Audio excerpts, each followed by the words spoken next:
Just waited until all the Elite Cups were done and then I learned the maps. I guess it saved me a bit of time because so many people played the maps before. So I just copied them and then changed a couple things that felt good for myself. When I traveled for the tournament, I decided to come one day early to just settle a bit and just feel better at the time of my matches. And so far it's pretty good. I don't feel jet-lagged.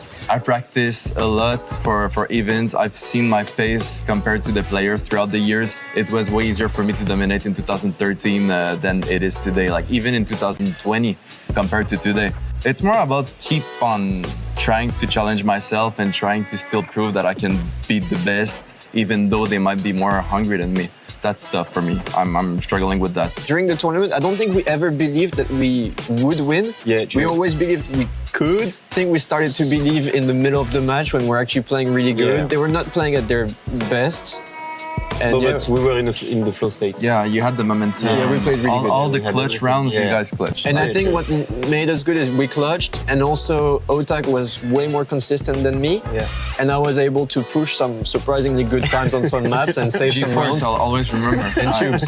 I think the most important thing in Trackmania is if you make a mistake, you need to understand why you made a mistake. Not just do rounds again and again and again and crash the same spot. We can all crash the top players and it's part of Trackmania. Yeah. But it's like Brent said, you need to understand why you crash.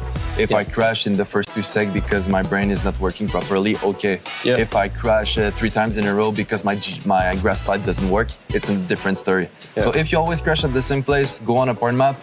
And if you don't, Forza Horizon might be for you. We're done with all the questions. Thank you so much to have participated. And again, I hope we answered your AMA questions right with Alliance.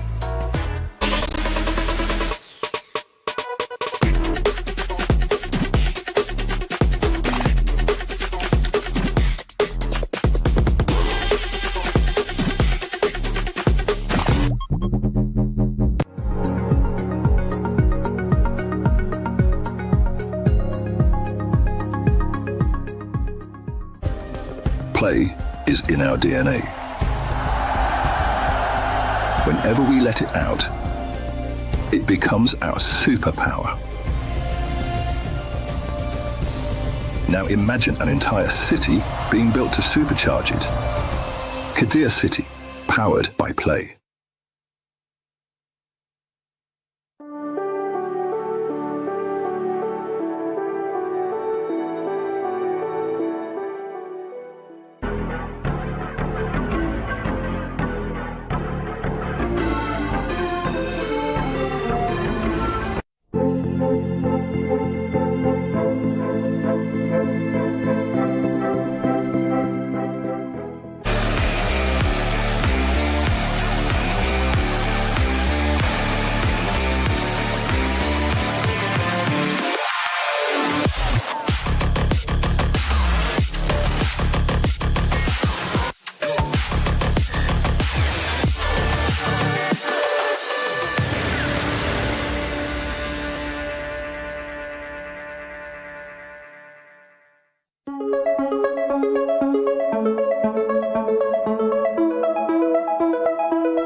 The human body was built to move, not trapped at a desk in one singular posture for 12 hours a day.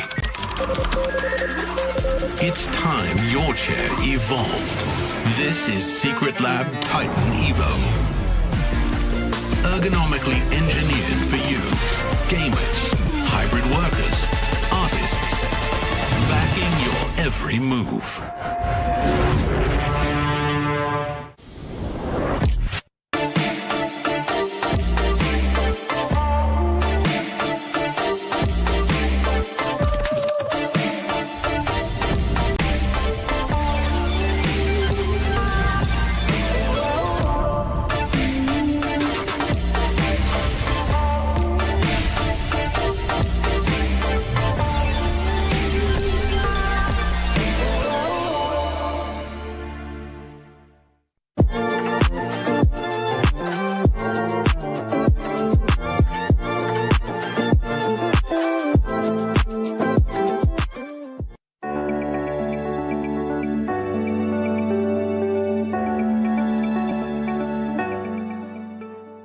book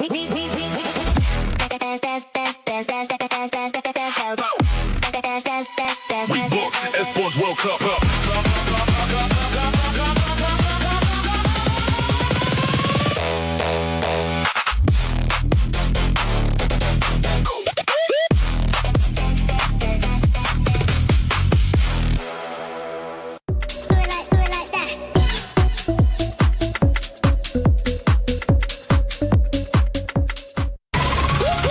Je suis prêt, c'est parti, voir où m'emmène la vie.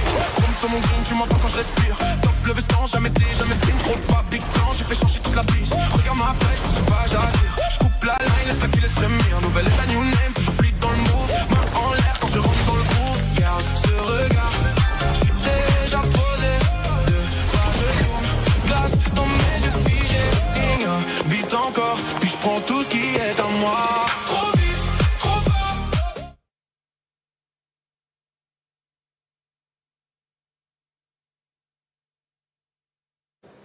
50 days of competition, 5 games of being here across the entirety of EWC. It really has had it all here at the Lenovo Legion Gauntlet. And what a way to finish it. And just for all the crew, absolutely everybody that has been here since what is the beginning of July. We've had so much go on. And Rachel with me, I've had so many other people with me as well. Rachel, Trackmania, what a day this is going to be. Absolutely massive. It's made its debut here, hasn't it, this year? This is the biggest competition for all of these players. The money on the line is incredible. Milos is just going over there. Milos, come join us. Come on. Come join us. $130,000 for the champion. That's the most they'll have ever taken home. Chris, this is a massive day for them. Adam, joining us?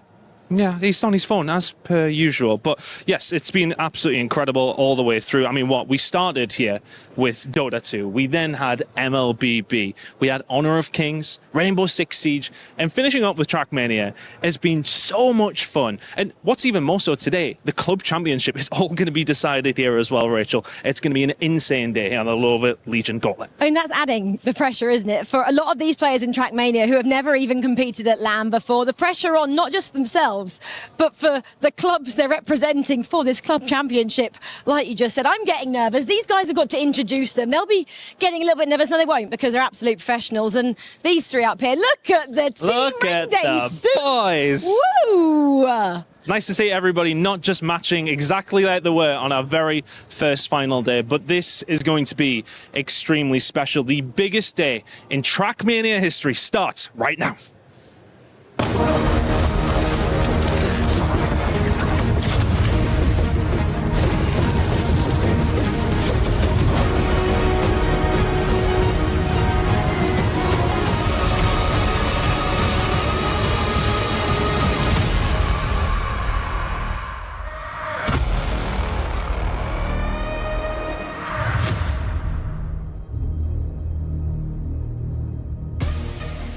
50 days, 5 games. It's hard not to see a touch of emotion spill over into each and every conversation that decorates this stage. The Lenovo Legion Gauntlet has held so many moments. It is a time in esports that I will not easily forget, and many of you who have been watching at home as well will remember this moment for many, many reasons. But especially if you're a Trackmania fan, an esport that has been introduced to the world in a new way. For the first time in 20 years, we have a prize pool that looks to set somebody up for a life-changing amount of money in $130,000. But overall, people just making it into today are earning sometimes more than what they've been able to make by winning a grand final. This is legendary. This is momentous, but also what a way to end our time in Paris. EWC, wow, what a dream. And of course, a place where dreams are dreamed is France, as we welcome you back to our panel to begin an amazing day of Trackmania to close out our time here. My name is Rainday, and I am joined by Turbo and G-Geek. Gentlemen, looking good as always, but also hopefully feeling good as we culminate this adventure we've all been on with what should be an amazing day of Trackmania. Yeah, I feel amazing, but there's really something in the air. It's magical. I mean, it's the most important day in Trackmania's history when we talk about esports. $130,000 on the line. I mean, we cannot stress that enough. It's just life-changing for players, and 7 matches to go. Like, it will be a long day still ahead of us. Sometimes there's hype and sometimes there's gravity, there's depth. I feel like today there's a little bit of both, G-Geek. There's a little bit of both, and there's a word that I want to use, effervescence. This is really what I felt when I was hanging around the venue a little bit before we went on live on our show. Everybody's just anticipating a lot of great games. Like, we've seen so many great games, especially day 2 and day 3 have been absolute barn burners, and this 4th and final day of competition where everything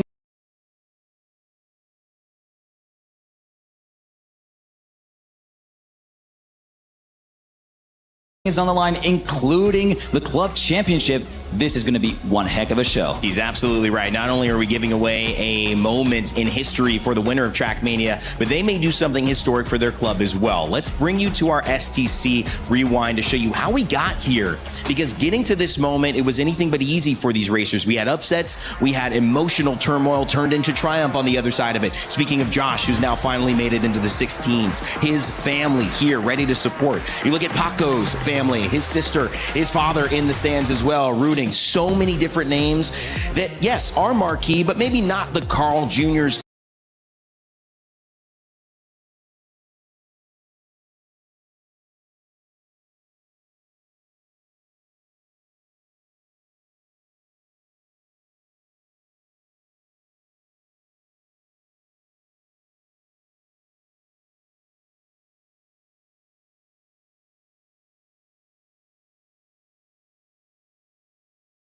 Of the world that have had tremendous tournaments. What has been your takeaway, Turbo, from seeing the 3 days that got us here and now going into the finals? I mean, it's just been amazing, and Carl Jr., of course, is still the GOAT out there, but just imagine winning today as well for Carl Jr. What kind of legacy would that be? But he still has to prove himself, and I also talked about that. His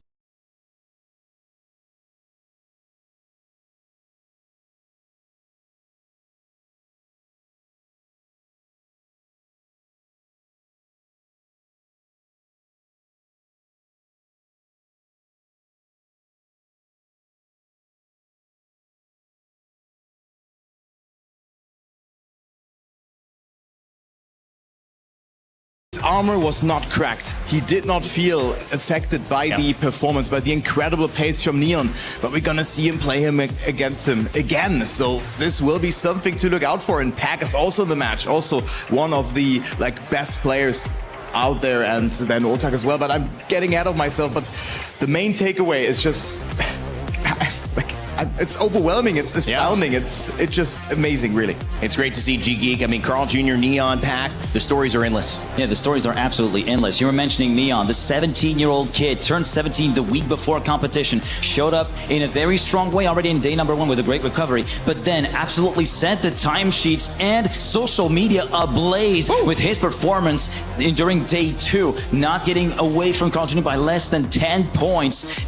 I'm just looking forward to see how this kid competes. And of course, we were mentioning Josh, Parents also being the MVP, and Josh with a great amount of resilience through day 2 and day 3 to make it through to the top 16. I'm wondering if he's going to be able to make an even bigger jump, not only in placing, but also in prize money as well, because every single step you take gets you a little bit more of that dough. Well, in a way, it takes a bit of bravery. I've always felt that competing is risking, and just joining into this fight where you know you'll either win or lose, it's not easy for everybody. Some like to sit on the sidelines, not these players who have now, unfortunately, on one side gotten their keys crushed, but on the other side of that risk is something even greater.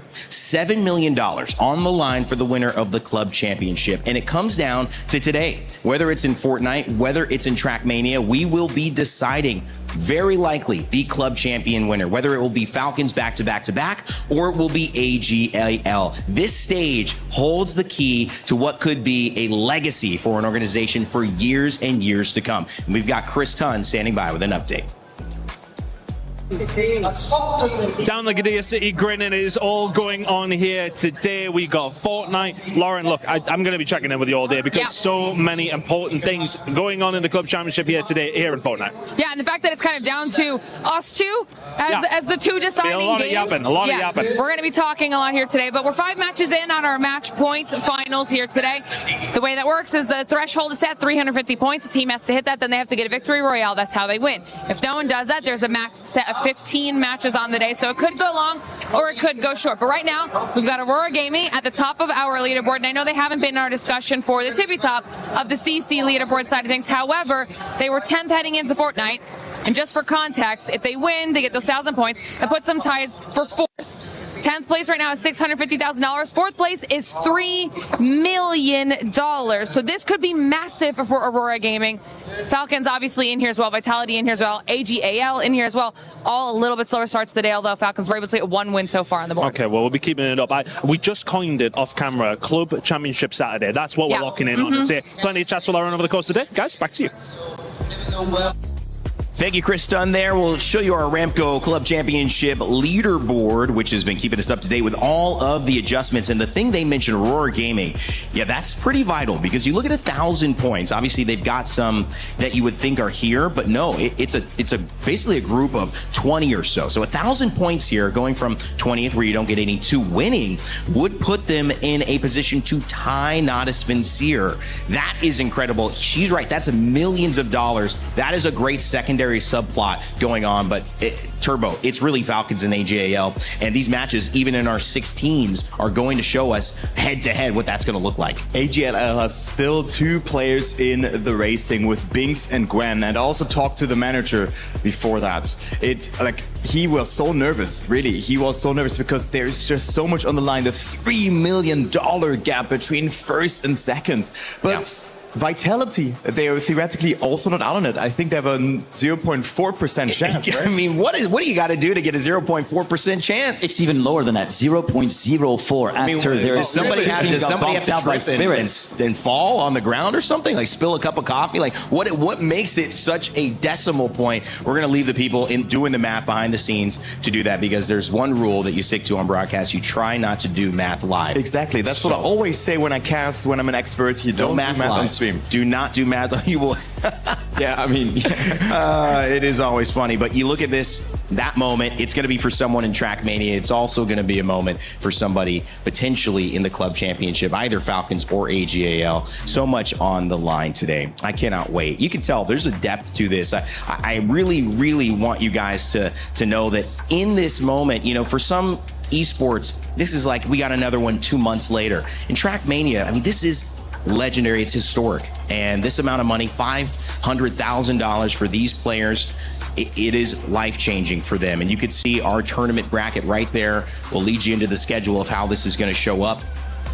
And look at those players. Look at these competitions that are going to be going on. To start us off, our quarterfinal match number 1 will be Stuffs, Binks, Renati, and Richie. Then we will go to Gwen, who Turbo is calling potentially the favorite here. Epos, Bryn, and Masa, who has driven a lot better than his previous days and starting to get that confidence back. Elcon, Mime, Josh, who we mentioned, had that emotional turnaround with his family support. Paco as well has got family here in Paris. And then, of course, our last quarterfinal, which, guys, could actually be a final, is Carl Jr., Pac, world champion winners as teammates, and then Neon, the young gun, and Otak. Otak also being a world champion of 2023 alongside Bran. So we have 3 world champions in this match. And Neon.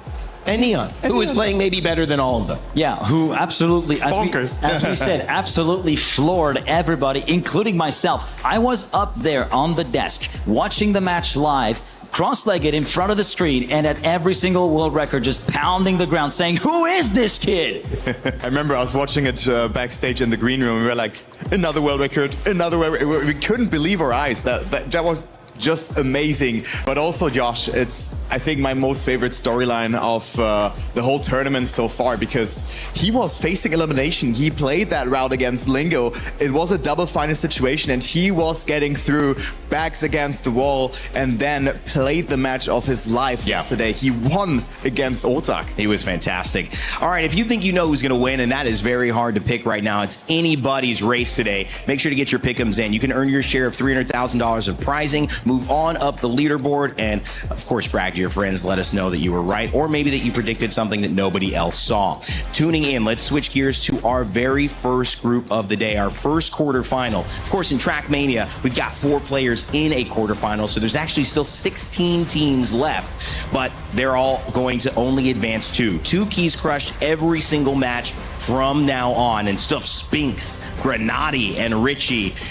G-Geek, how do you drive yourself into finding the perfect narrative for this one? Because all of these players have what it takes. Yeah, indeed. Stufts and Binks have been playing absolutely out of their minds. Stufts, especially on day number 2, looking very, very strong on Japan. Binks, one of the 2 chips in the game for AGAL, and everybody already in the crowd looking to drum up support for him in the race, not only for the overall tournament, but the club championship as well. And that is not another game. That is Trackmania. That's why the AGAL Fiends are ready. And also Grenady played very, very good. He's one of the most consistent players, but then he was ultimately not able to close out the finest mode. And then we also have the local, the Parisian. We have Richie in here as well. An incredible double final situation against Nyko, which sealed the deal for day number 4 for him. And one thing that I want to highlight on Richie is we've talked about the importance in the pick and bans of number 1 and number 2 seed, because you get to choose the first 2 and also the last 2 maps. Here, Richie as number 4 can dictate a lot of the physiognomy of the match, because we talked about I talked to him actually a little bit earlier this morning. He was not exactly sure which map he would ban. He would think of sticking to the usual ban of Norway, but Japan Japan is kind of left by the wayside, but if you ban Japan, that could be a very good counter for Stufts. It can completely alter the entire storytelling of this entire game. Interesting. The world record holder, Stufts was, for me, also one of the players who was just amazing. He had such a poor start into his match on day number 2, but then asserted dominance, setting the world record there as well, crushing it from Neon, driving a .15 on Japan. So Japan might be a good ban there, good intel there. We're gonna see that very soon. I think now pick and ban phase will be very important to consider. That is a great point. I know we had a chance to talk about this with our players. We talked about the players. Now let's hear from the players. Stuffs had a chance to catch up with Rachel before his first quarterfinal. I've got Stuffs alongside me, or should I say Prime Stuffs is what you've called yourself. Must be pretty happy with the performances so far. Yeah, I think so. I've had a lot of struggle this year, I would say, with how I played, but I feel like I'm finally playing good again this tournament. What's clicked? I think it's the effort I put in again. I think the maps really suit me, so I think that's a big help as well. But I think it's just all the effort I put in all the time, and I think it's just all coming together now. When you say the maps suit you, can you tell us a bit more about that? Can you pick that apart for us? So for me, maps that really suit me are maps that they don't have a lot of tricks. They're just purely driving as fast as you can, just purely doing pace. And I think that's the type of player I am, just go as fast as I can. And in terms of today, you had yesterday off, which is probably important. How did that look like? I think for me it was a nice little rest day. I had some practice, watched all the matches again, looked at my opponents that I have for today as well. So I think for me it's been really nice to kind of prepare myself for today. In terms of the opponents, they're all going to be tricky now as quarterfinals. How would you assess each of the 3? I think Grenady and Binks are definitely my biggest opponents. Richie's kind of the underdog in the match, I feel like, but Grenady is kind of the opposite of me. He's very consistent. He doesn't crash a lot. And Binks is very, very fast also. So I think I'll definitely struggle today, but I think I have it in me to win. Are you saying you're an underdog, or you? No, I think I'm right up there with Grenady and Binks for the win. Have you been kind of, I guess, prioritizing EWC? It seems like maybe, when things haven't been going well, the maps are now going in your favor. This has been the priority? Yeah, it definitely has.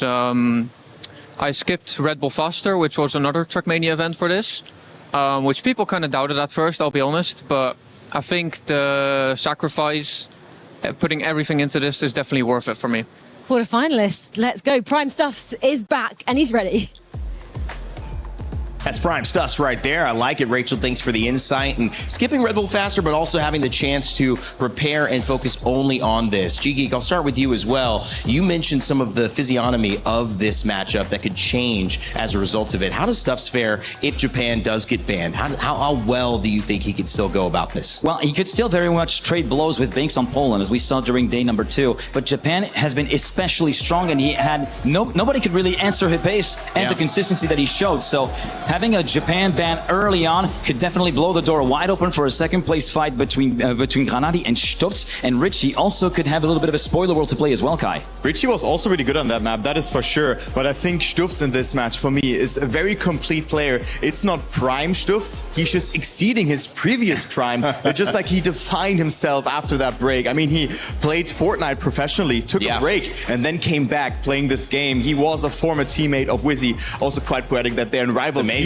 now, right? Yeah. They're still friends, but they're just having a rivalry within teams. But I think he has what it takes. He has the confidence, and for me, he takes the top seat. And second, I don't want to decide that. You don't even want to decide. Well, good thing we won't. We'll just be watching and having fun. But Stuffs, he could have been deciding the club championship either route he took. I mean, he would have been on the stage 2 over there in Fortnite, and he would have been here. So Stuffs clearly has a legacy to be made in Paris, France. We are so close to kicking this off, guys. G-Geek, some final words to hype up the energy, the momentum that we've built over these 3 days going into our final day, not only of Trackmania, but of EWC here. If you thought the first 3 days were crazy, well, oh boy, hang on tight, buckle up your seatbelts and get ready to be absolutely blown away. Not only with the game upcoming, but with all 6 other games that we're going to have today. And in the end, history being made, and we're all for it.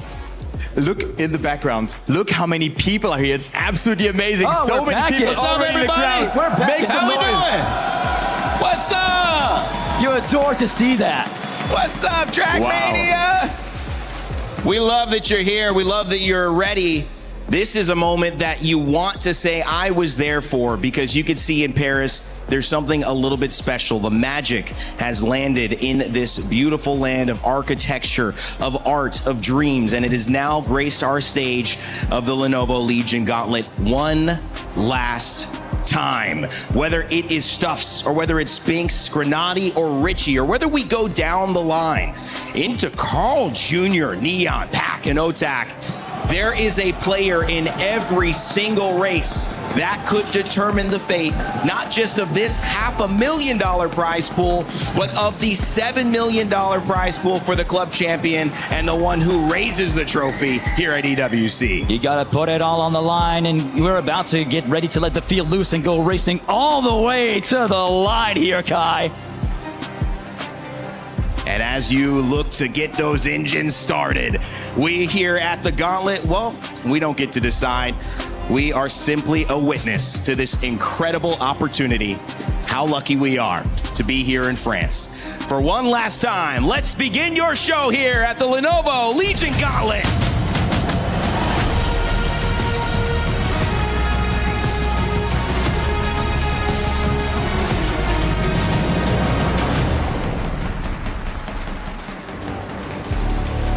Bonjour Paris, how we doing out there?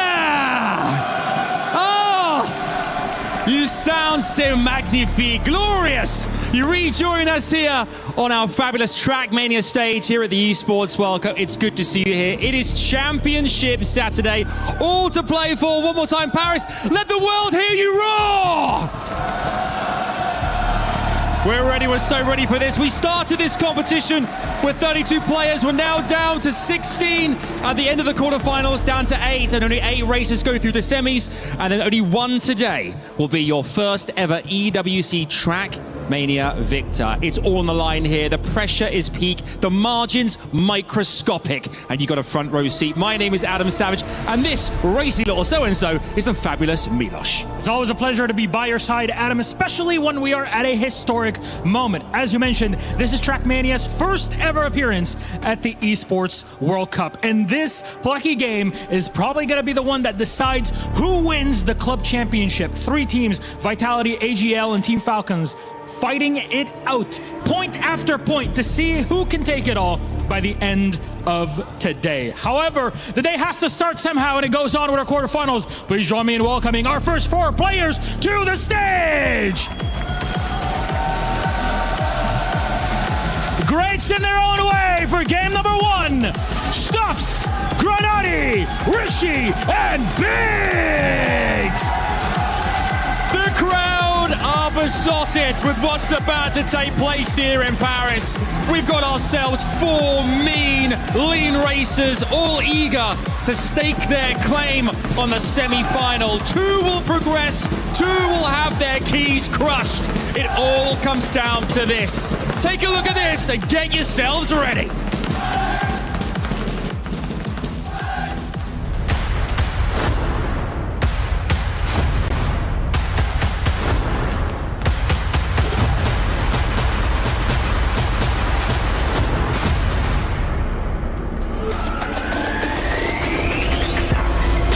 It's again gonna come down to the turnaround. Binks looking to train things out. Paco, he has the speed. Oh, that! He could not catch him! We've seen today just the margins, how fine they are. 0.2 of a second in some races, some laps, defining world records and track records every few races. It's incredible. I would love to see Josh 1248 go all the way. Josh is going to crush his dreams, and Mudder is going to crush his key. It's Josh! Oh my word! Being in top 16 is incredible. It was the goal I set out as what I thought if I played my best I could. One more gate to go for the young man, and he will be the second qualifier coming through. The win here feels awesome. Not much expectations before the event, so happy with playoffs already.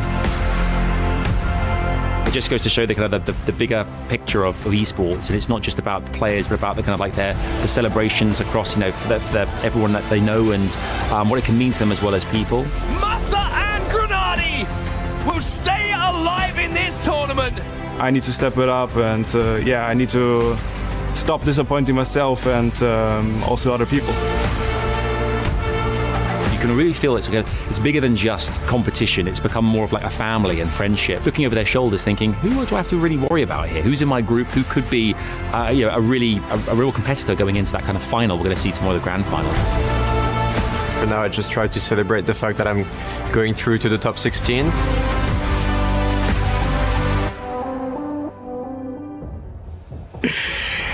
What a day here in Paris as we begin the final moment in Trackmania. The crowd, you're alive. You're keeping us alive. You know these racers feel it as well.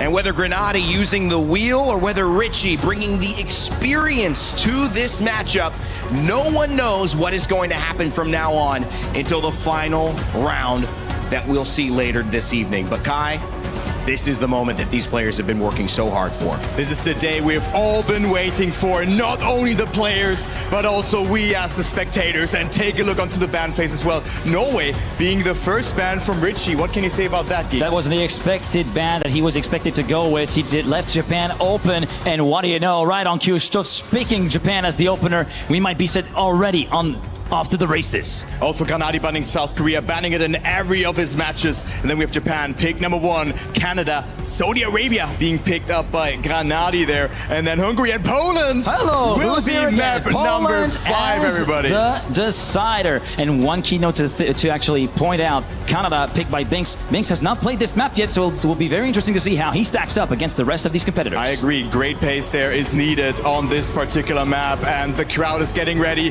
We are ready. The players are ready. And I'm ready as well, which means our casters are also ready to take this. Trackmania, Paris, we love you. Let's get into what will be a legendary day by sending it over to your casters, Nua and Twiggy. I'm not quite sure I am ready, Twiggy, to be totally honest. Rainday's putting words in our mouth there. Yeah. There's nothing quite like playoff Trackmania. 3 incredibly intense days of competition to bring us to this point, and it will all culminate in just a few hours' time with our first ever EWC Trackmania champion. There's not really many words that can describe what everyone here is feeling right now. It is an unreal event and an unreal well, it's not even the finals yet, it's just the playoffs. We've got 3 more quarterfinals to go after this one. And I'll tell you what, Twiggy, I was looking at that pick ban, and I think immediately Stuff's chances of making it through this quarterfinal rose dramatically. Japan, the first map we are getting onto. That means we will be seeing it again in the rotation, guaranteed at a very important time in the match later on. I think Stuff's all of a sudden, just with how this pick ban went, in with a great chance. Yeah, I mean, look, the performance that Stuff's put up, last time we were out on here, absolutely unreal. I mean, keep in mind that Neon was setting time after time after time, and then Stuff's came and blew him out the water here on Japan. And the consistency as well was the thing about him.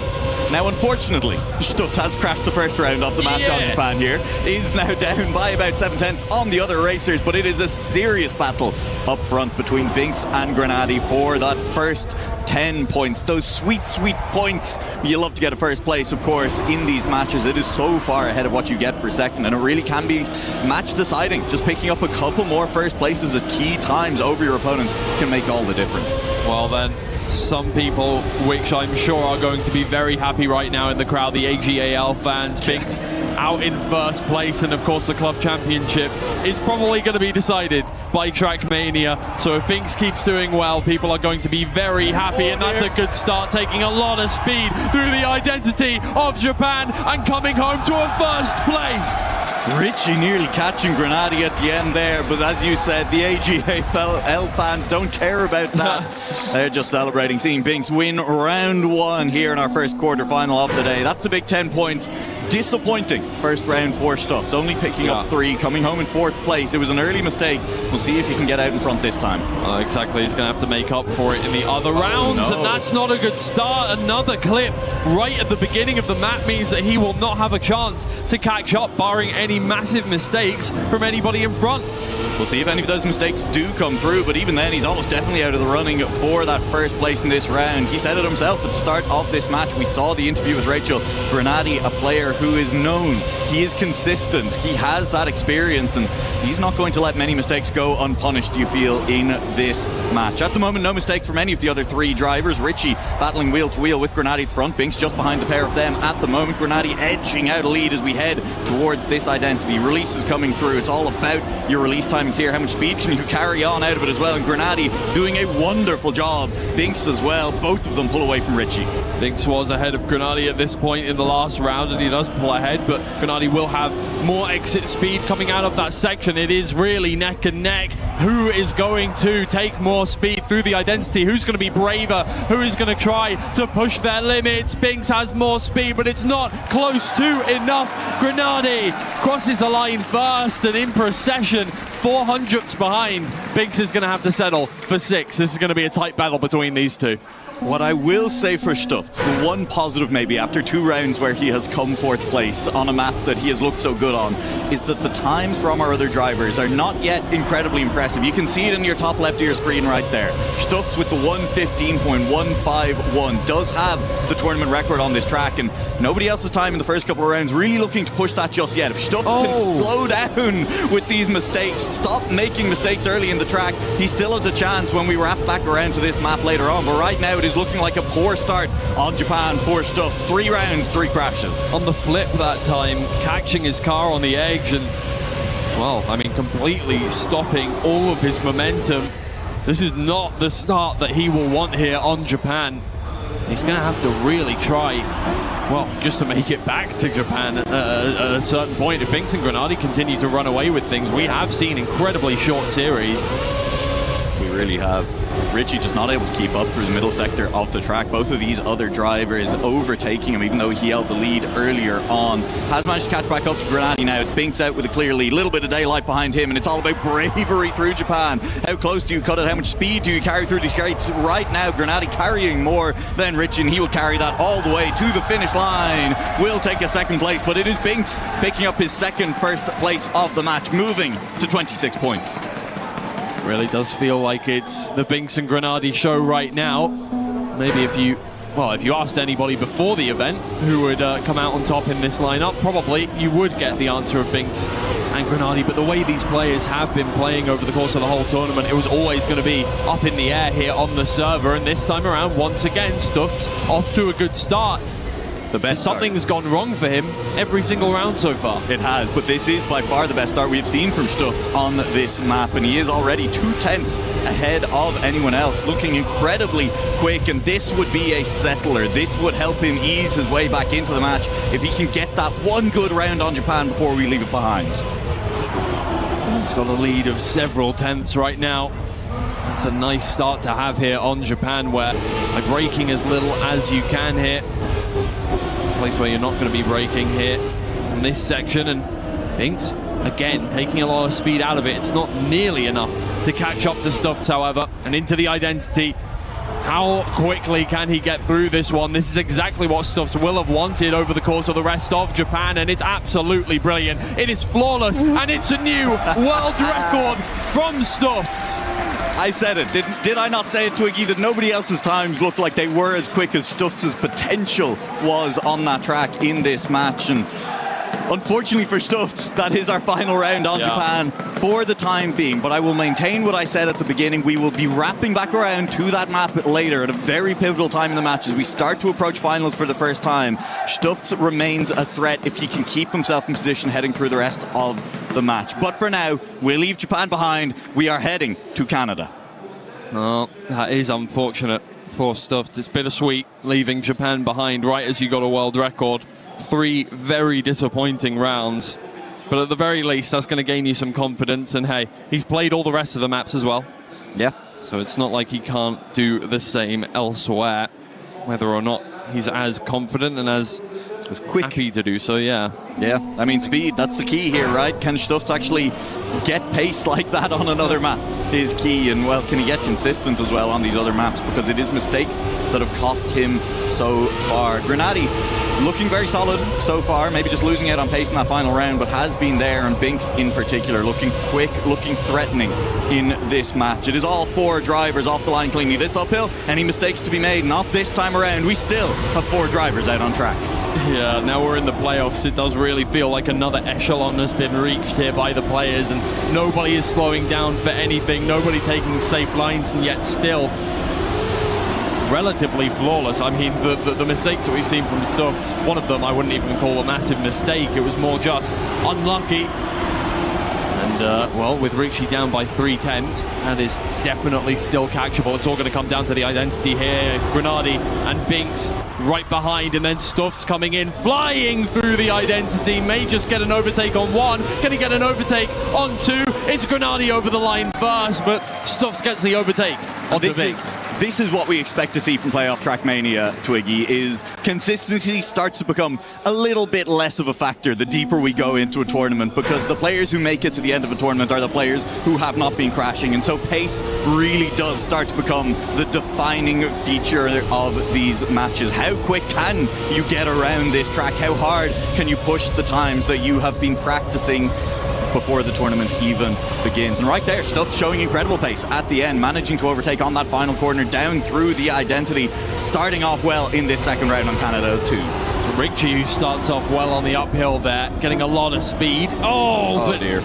Was a little too overzealous on the turn, falls back into 4th place once again. I believe we just saw Grenadi touch the inside there of the turn.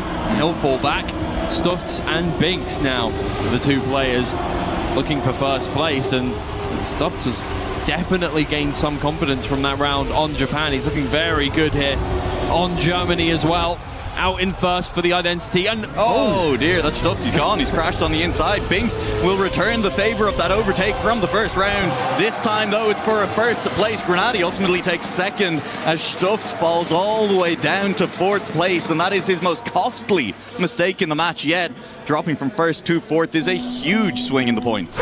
It's absolutely massive. And just as he was looking like he was finding some form here, pushing his way up, and the gap maintains at about 20 points between all of these players here. And unfortunately, he's going to have to regain that confidence once again. Ricci hasn't found any over the course of the series so far, and drops back into 4th.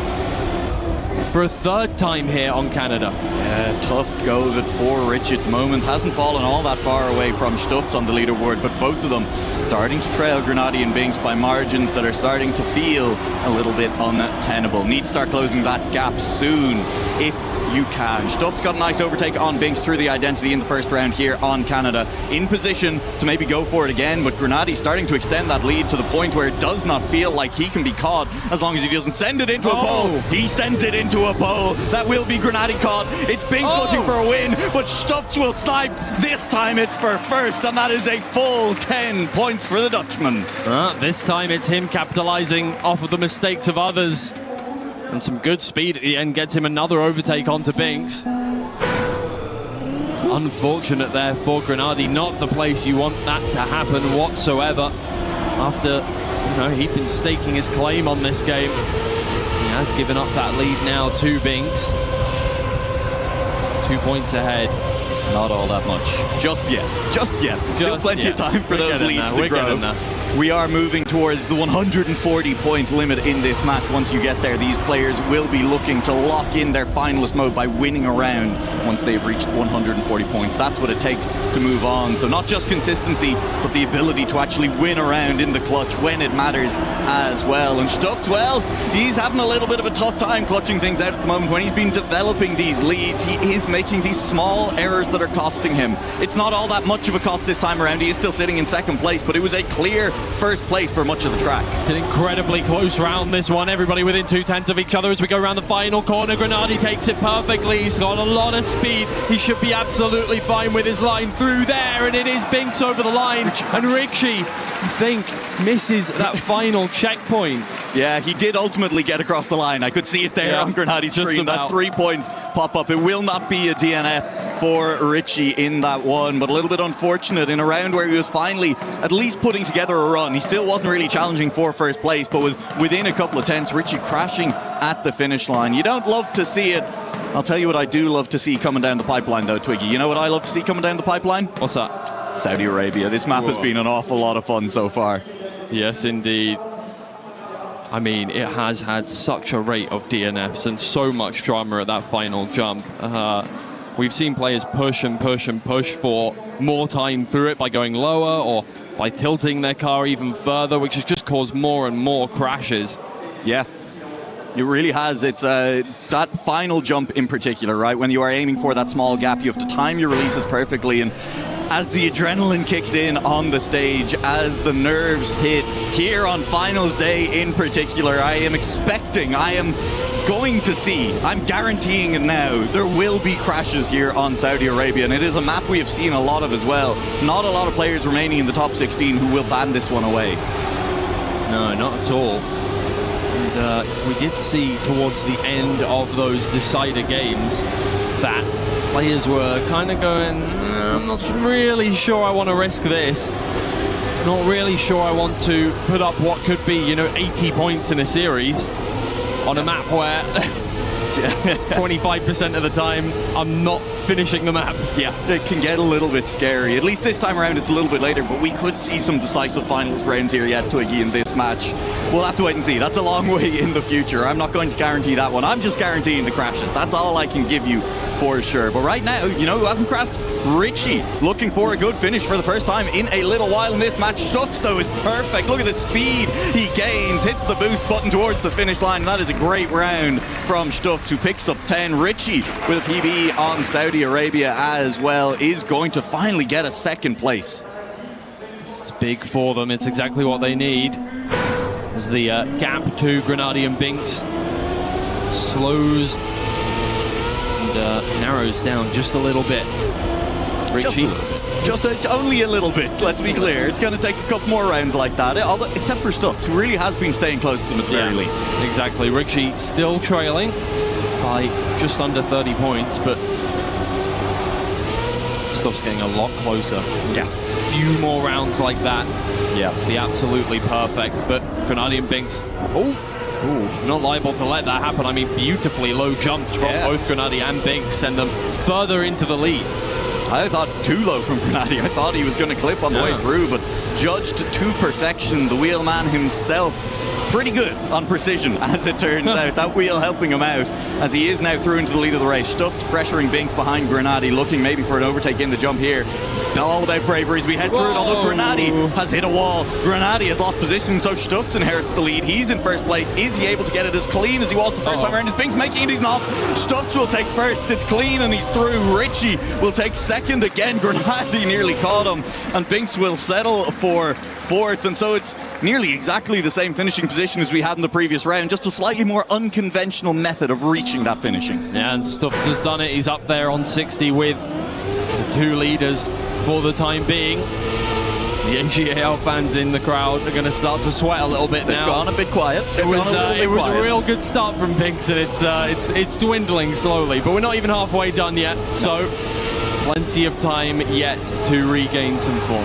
There really is. Grenady in particular maybe looking to regain here. We kind of said it on Japan, right? The map that Stuft's picked, that he's looked so good on, didn't go great for him, and Grenady, he's the one who picked Saudi Arabia. He has looked very strong on this map as well. He would like to start to pick up some of those 10-pointers for himself and stop letting Stuft back into this match if he can avoid it. But there are 4 drivers all within a couple of tenths of each other here at the moment. It's only just over a tenth from first to fourth, and that gap is shrinking as we head deeper into the track. All 4 drivers keep their wheels on the ground through that hill. Will there be a mistake here? There was from Grenady in the last round. A lot safer this time around. Too safe. He's let Binks out into the lead. Now Stuft is coming from behind as well. All 4 drivers into the jump together. We're going to lose none of them. God. Binks has the lead from Stuft. He's overtaken Grenady, and it will be Binks to take the round win. And all of our drivers make it cleanly to the end, something we have not seen very often on Saudi Arabia. And the way the crowd lights up as soon as Binks manages to get around in his favour. It's exactly what they want to see. It really is, yeah. They've got a very loud drum if it starts going well enough for Binks at any second. Yes, they do. My head knows exactly all about it. Ringing in the ears. Yeah. And, well, we'll see if we can get some of that noise going in the crowd on this round. Binks not been winning out on these close rounds all that well, I think it's fair to say. He's done very well in some of them back on Japan, but since then, when it gets close like this, Stuft has really been having the advantage, having the edge, has managed to finish well in a lot of these rounds. And Binks now is starting to drift just a little bit away from those 2 leaders. In this moment, that is Stuft and that is Grenady. They are right on top of each other. Stuft's losing a little bit of speed there, but he does keep the line pretty clean, so will not lose a huge amount of ground. But he's not contesting Grenady for the lead of the round anymore in this moment. Grenady less safe this time around through that jump, will maintain the lead out in front. Will there be a miss? Will there be a mistake? Grenady through the air. He's clean. Stuft is a little bit cleaner, but he will not be able to close the gap, and it will be Grenady with 10 points for the first time in a little while, as Stuft will settle for second, but I think he'll still be pretty happy with it, seeing Binks down in fourth. Yeah. Oh, I mean, all things considered, a pretty uneventful Saudi Arabia, honestly. Yeah. Much less crashes than we expected, I think. I guaranteed crashes, and we only got a couple. Yeah. At least I didn't put a number on it. Yeah, I didn't guarantee one. I just said crashes, and there were at least 2. Yeah, well, hey. Yeah. Tell you who will be happy about is the players. Yes, that's true. Who I feel like, as we've moved through Saudi Arabia's over the course of the tournament, have come to kind of despise that end a little bit. Yeah. But oh well, they don't have to deal with it anymore at all. It's Hungary, which another map Speaking of where, difficult maps at the end maybe not here. quite as many DNFs, but definitely as many crashes. Absolutely. Hungary, a map that is going to cause the soul to leave the bodies of some of these players, I think, at different points. Definitely that final jump has caused some real upsets in rounds already in this competition. Might just do so again here in our first quarter-final of the day. We now have 3 players within 5 points of each other. Richie, the only one who has not joined the party on above 70 points. Not quite halfway to that 140, but everyone else starting to edge towards it and starting to think about whether or not they can reach finalist with time to spare before their opponents. Well, Stuft's up at the top for the time being. Hungary can be very processional until the very end. Yes. We're going to see a lot of players holding hands as they move through here. I mean, absolutely nothing separating them through that checkpoint. It's going to be an insane finish if it maintains this position here. Binks moves up into first, but just by a hair's breadth here. Grenady right behind in fourth. Can they hold this position, and who is going to be the first to make a mistake? Everybody but Grenady catches a wheel there on that first jump, and it's Richie in behind for a second place. Stuffed and Binks, third and fourth. That's a big 10 points for Grenady. Was already leading from Stutz and Binks, but extends that lead in pretty big jump there. One swell swoop. Grenady will jump 10 points clear of anyone else in the match. Delighted to have Richie just slotting in behind him in second place. Just there. Sorry, what did you call me? Excuse me? I called you a swell foop. I appreciate that. Yeah, you're all right. Well, we'll see if Grenady can do it again. He was a little bit reliant on the mistake from Stutz and Binks in that last round, as it did take both of them clipping wheels. They were looking quick up until that point. Indeed. Well, Stuffed, speaking of quick, he's out in first place this time once again. As long as he doesn't crash his car. Should be fine. Should be fine. That is kind of how hard can it be to not crash your car? Yeah, exactly. Extremely, as it turns out. We've been watching 32 of the best players in the world. The for the tracks last are 3 kind of days, formulated exactly for that. Kind of trying to make you crash your car at different points. Speaking of which, here comes Stuffs now. And he's crashed his done car. it again. Yeah. He's done it again, and Grenady is safe on through. Once again, the exact same story. Perfect from Grenady. Binks comes home in second. Richie takes third. Stuffs now needs to make the safe finish happen, which just about all good. Yeah, you do hit those slow-mo blocks on the way through to the safe finish, so it is slower than it looks if you have not seen Trackmania before and you're not keeping an eye out for those slow-mo blocks as well. So Stuffs will take fourth place again, same mistake, same place, twice in a row on the track. Feeling a little bit, honestly, Twiggy, like Japan was for Stuffs as well, where he's out in front, he's clearly got the pace to win these rounds, and he's just making, I'm going to call them silly mistakes, right? That was one that maybe you could have adjusted for a little bit after the last round, and he had the gap, you know, he didn't need to full risk it on a low jump onto that block. Yeah, it does feel like Stuffed is one of those players where it's all or nothing on every single kind of area where you could gain or lose a massive amount of time. It is, I'm either going to do it perfectly or I'm not going to even bother at all. He is back down in fourth place now. Based on the way these finishes have been going, it really doesn't matter unless you're down by more than a second. It can't happen again. Surely Grenady can't inherit the lead again from somebody making a mistake on that block. He has, though. He's through into the lead, and it will be a third round win for Grenady. He's taken them every time, and at no point has Grenady been leading this map with 2 corners left to go. He's still won. He still made it. At no point has Grenady been leading with 2 corners to go, Twiggy. He's still won 3 rounds. Yeah, that is... Oh, man. That's wheel buff. Wheel buff, man. Wheel buffs. I mean, it's what Stuffs called out earlier in the match, right? Maybe Stuffs has the pace, maybe Binks has the pace as well, but Grenady definitely coming in with the consistency here on Hungary. Yeah. Oh, boy. I mean... I can't believe this is going to be an elimination match. Yeah. Oh, God, everyone is.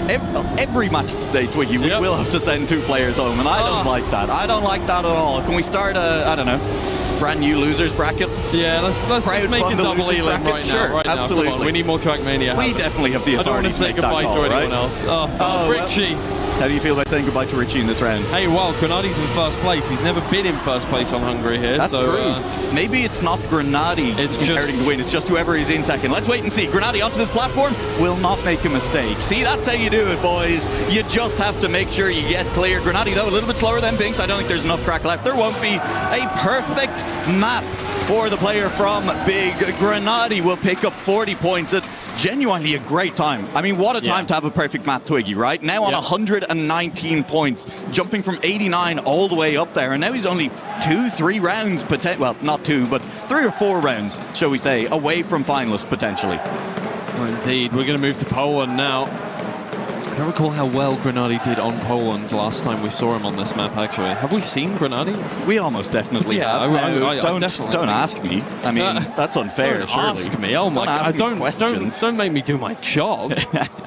Last time we were here, Grenady looked like the fastest player in his match. He was up against Massa Wizzy and Flimsy, and I believe he looked brutally quick. In fact, he might be a serious threat here. I said maybe 3 rounds until Grenady hits finalist. He might even close out the match on this one, if I'm being honest with you, Twiggy. Well, that was why I asked.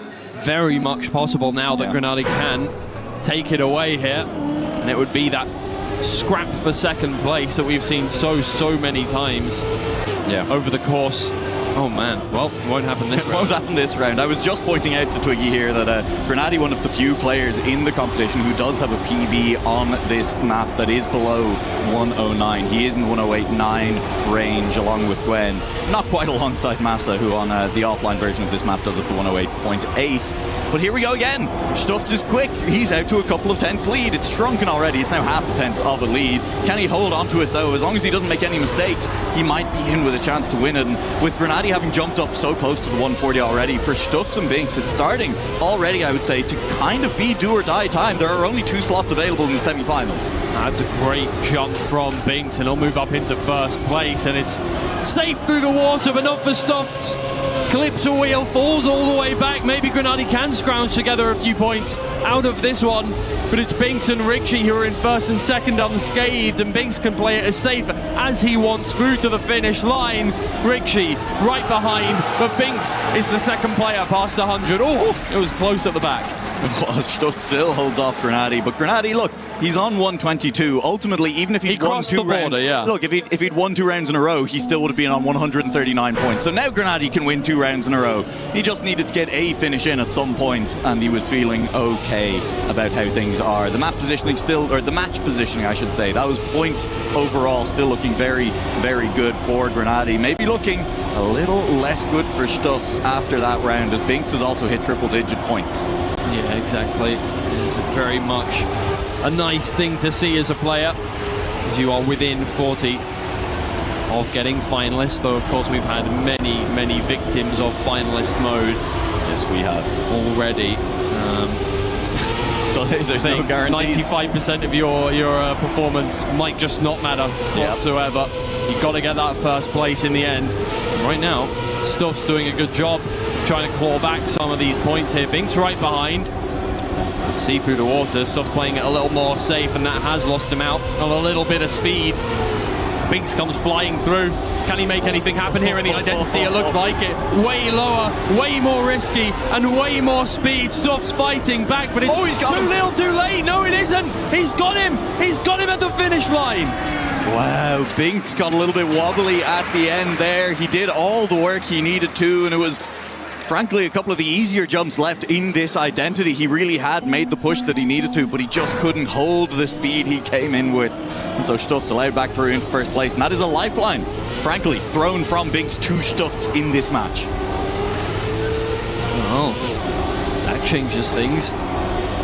It does. It does. It changes. Everything changes. Yeah, every player's score has changed after that last round, as all of them managed to move at least a little bit closer to that 140-point mark. Grenady not moving there very quickly, though. Now only 15 points ahead of Binks, and he may not have a huge amount of time on finalist by himself, especially if Poland continues to not go all this well. We know he's got the pace. We know he can be quick. He has not been able to show it yet in this match with these opponents. He's still looking for a good round here on Poland. Is this going to be the one? He has work to do if he wants it to be. He's sitting in 4th place, now he's sitting in 3rd place. Stuffs and Richie ahead. Grenady looking to move up into 2nd place through the water, and I think he's done it. He will be ahead of Richie. 1 player left in front of him. The gap only 49 thousandths between Grenady and Stuffs, and that's great speed from Grenady. 1 corner left to go, a couple of jumps left. Grenady, it's a drive from 4th all the way up to 1st. Grenady will cross the line ahead of anyone else, and he will pick up the full 10. Well, you can't ask for a much better round coming back from 3rd position than that. 4th position. He did start that drive in 4th. Went all the way to 1st, and now he sits 1 second place or better away from finalist, Twiggy. Well, I'll be very, very happy with that. Stuffed has done a good job here on this map. He's caught up to Binks, but he needs to push it a little further as well. Right now it's Binks out in 1st. Everybody getting so close to that dirt wall. No touches, however. Everybody will stay up where they are. Richie falls back just a little bit. But other than that, nothing to separate these 4 amazing drivers here. What a match it has been so far. What a day of Trackmania it has been. We're not even done. Match 1. We have a lot left to go. Binks, though, does not have a huge amount left to go in this round. I don't even think he was going to recover that. That is almost definitely, I think, well, he might still be out on track. We'll wait and see. Right now, the battle up front, the important one, is Grenadi and Stufts looking to get 10 points. Grenadi now feeling good, though. A first or a second will get him onto finalist. He does not need to overpush this. Allowing Stufts through into first place is okay. Doesn't feel great. You'd still prefer to get the 10 points, but this will be Grenadi hitting finalist first. He's not going to let Stufts have those 10 points uncontested, but Stufts will take them away anyway. Grenadi, though, that is the story of that round. Will get his second place, will hit finalist, needs just one more first place, one round win to advance to a semi-finals. Yeah. Whee! Wheel players, camera spinning around the map as they let it sit in between rounds, and it falls all the way to the left or all the way to the right. Grenadi making sure he's hydrated, heading back to a map where now, Twiggy, now things, I think, get very interesting. We're heading back to Japan, and Stufts, while yes, he did not have a good Japan, our last time of asking, did set a world record. Yesterday, yep, that's true. And has warmed up into the match since we visited Japan the first time, I think, right? Or sorry, no, he set the world record today. Yes. In the final round. Yes. You forgot because he came fourth in every other round. In every other round. I was like, in my mind, I'm like, yes, Stufts very good on Japan, has not had a good match on so far. I gave Noah. Yeah, truly disgusted with my inability to remember basic facts about the match. We are still watching as Grenadi is now in finalist mode, but Stufts is quick, Stufts is fast, Stufts is a threat on this map to, I think, anyone in this competition. And right now, Stufts is in first place, but he has crashed. Again. And so all of a sudden, maybe the door open for Grenadi to close out finals mode on this first time of asking. Richie, the closest player to him. Binks about a 10th back, but Binks is being brave. He is sending it. They do not want to allow Grenadi out of this match freely. They do not want to let him go without a fight. Richie pushing, but they're going to need to push so much harder here. Grenadi seems to be feeling it, knows that victory is right there, survival almost is right there. A path to the semi-finals, etched out in front of him. Well, I mean, he releases an awful lot earlier than Binks there. That allows Grenadi to a speed heading down this hill into the identity, and that's a crash. Oh, that's it. From Binks. That should be it. Grenadi now well in the clear. Rich is still a couple of dents behind. Grenadi on the wheel. He doesn't crash these. He's used the precision. He does crash these. I made a fool. I made a liar in front of you all as Grenadi will spiral down to fourth place. Richie gets his 10. It doesn't matter if he finishes, but still. Doesn't matter if he DNFs or not. It's first or nothing right now for the German, and that was nothing. That was a final corner crash from him in a round where I'm not sure he's going to get one as free as that again on Japan here. He's just going to have to lock back in and try again, and that's exactly what he's doing. I mean, it's hard to tell what's going on that man's face, but he does not look happy. Understandably so. Yeah, absolutely. Again, up against some players who are capable of setting incredible times on Japan. Stufts in particular, I think even if there's a gap of a tenth, a couple of tenths heading into the identity, oh my lord, Stufts!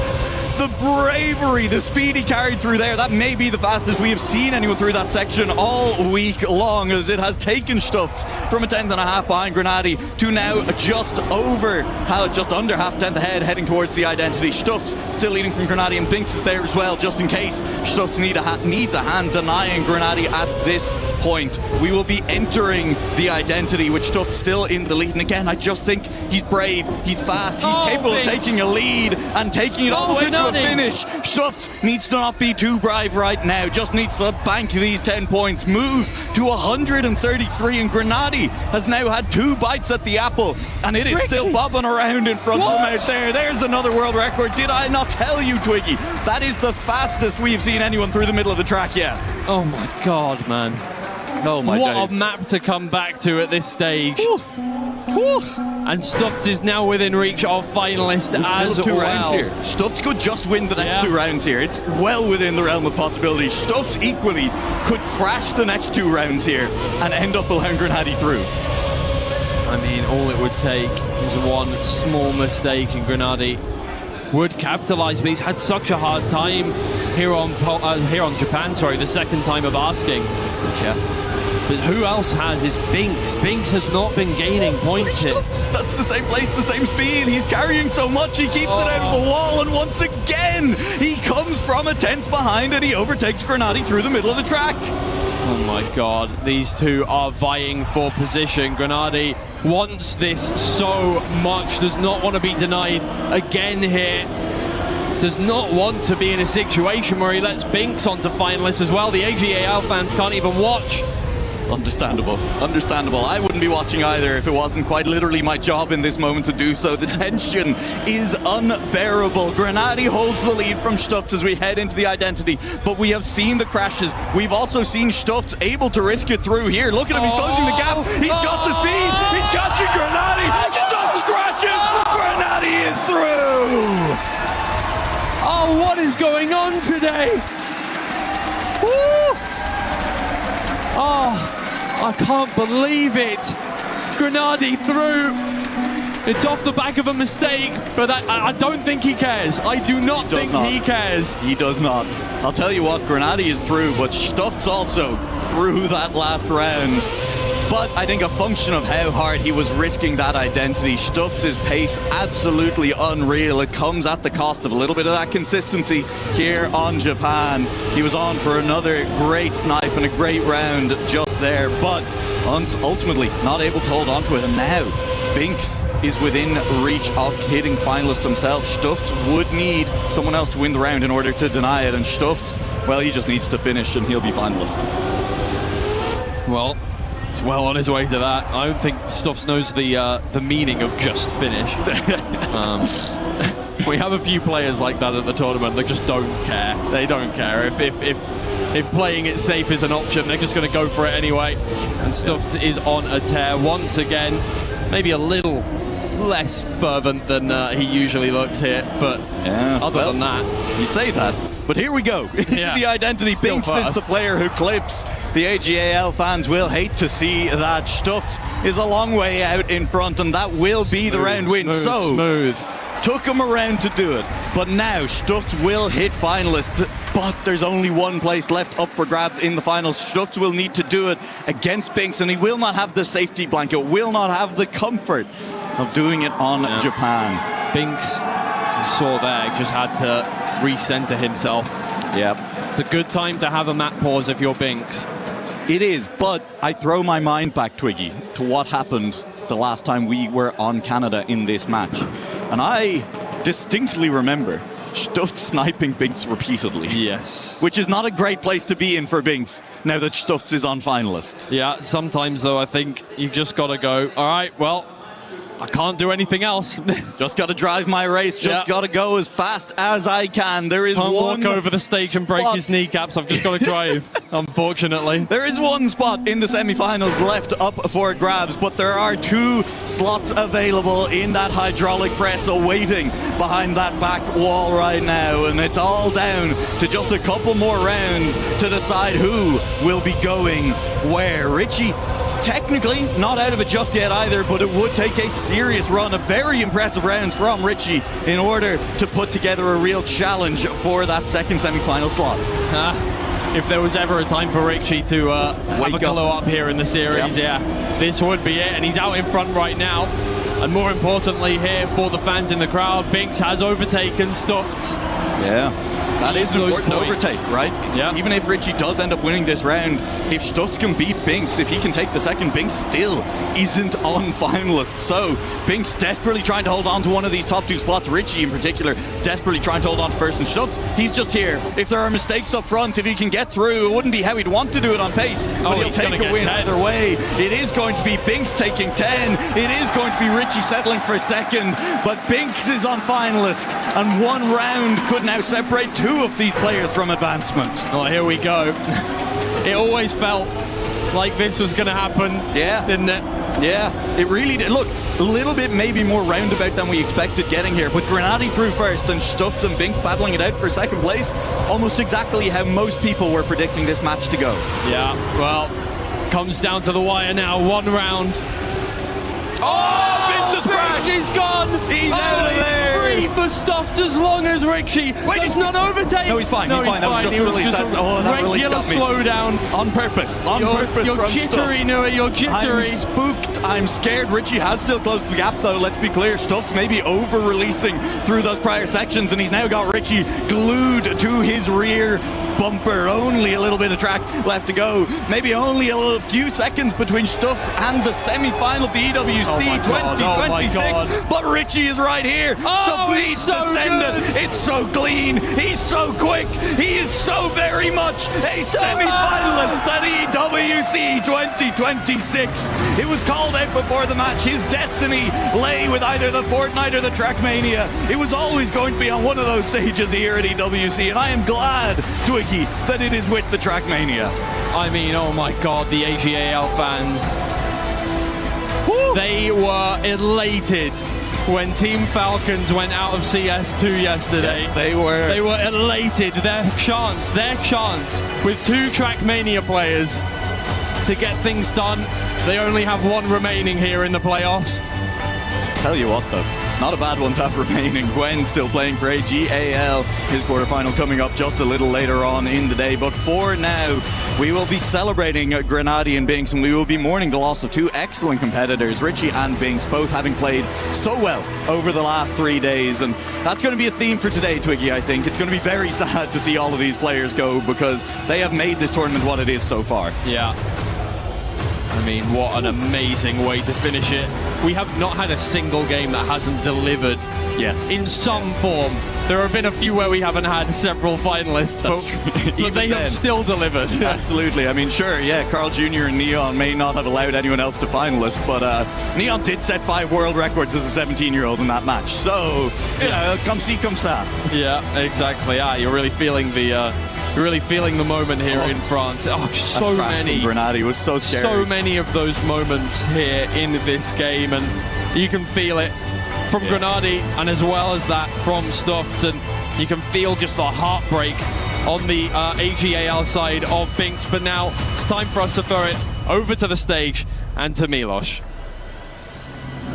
Bittersweet is every single moment here at the Esports World Cup once you get deep into the tournament, and this is where we are. Our quarterfinals set and ready. Please joining me, Grenady, victor of this first quarterfinal. He'll be crushing the first key. That'll be Binks eliminated. AGAL fans, this is what it comes down to. Grenady victorious, and that's the first key crushed. There it is. The elimination for Big. Gentlemen, come on in here. Grenady, you were calm and collected throughout this whole game compared to everybody else. How are you managing your stress during it all? I don't know, to be honest. I'm just a rather chill person, and luckily it also works out on stage here, and it definitely helps for these high-pressure matches. I don't think we ever had so much pressure in any Trackmania tournament ever, especially now that it's also you get top 2 or you're knocked out. But yeah, I kept it cool. I played good. I had a few mistakes here and there, so it wasn't like my cleanest match ever, but I'm definitely very happy with how I played. Also happy that the finalist mode didn't beat me up in the end. So yeah, I'm very happy that I made it. Very good to lock it in. That's Grenady. Come on in, Shuffs. I mean, very well done for you. You still get second place out of this. It's very important to advance onto the semifinals. But there was a big fight all the way to the wire, down to the wire in it. How did you handle it and keep your cool through it all? I think the start of my rush was definitely rough. I didn't play the greatest, to be honest, but I just kept my cool, knew I could win the rounds with the pace that I had, and that's kind of what carried me until the end. And it was a beautiful bit to witness. That is it then, Stuffs. You'll be crushing our second key here. You may join me, Grenady, on the side. That is Richie's key.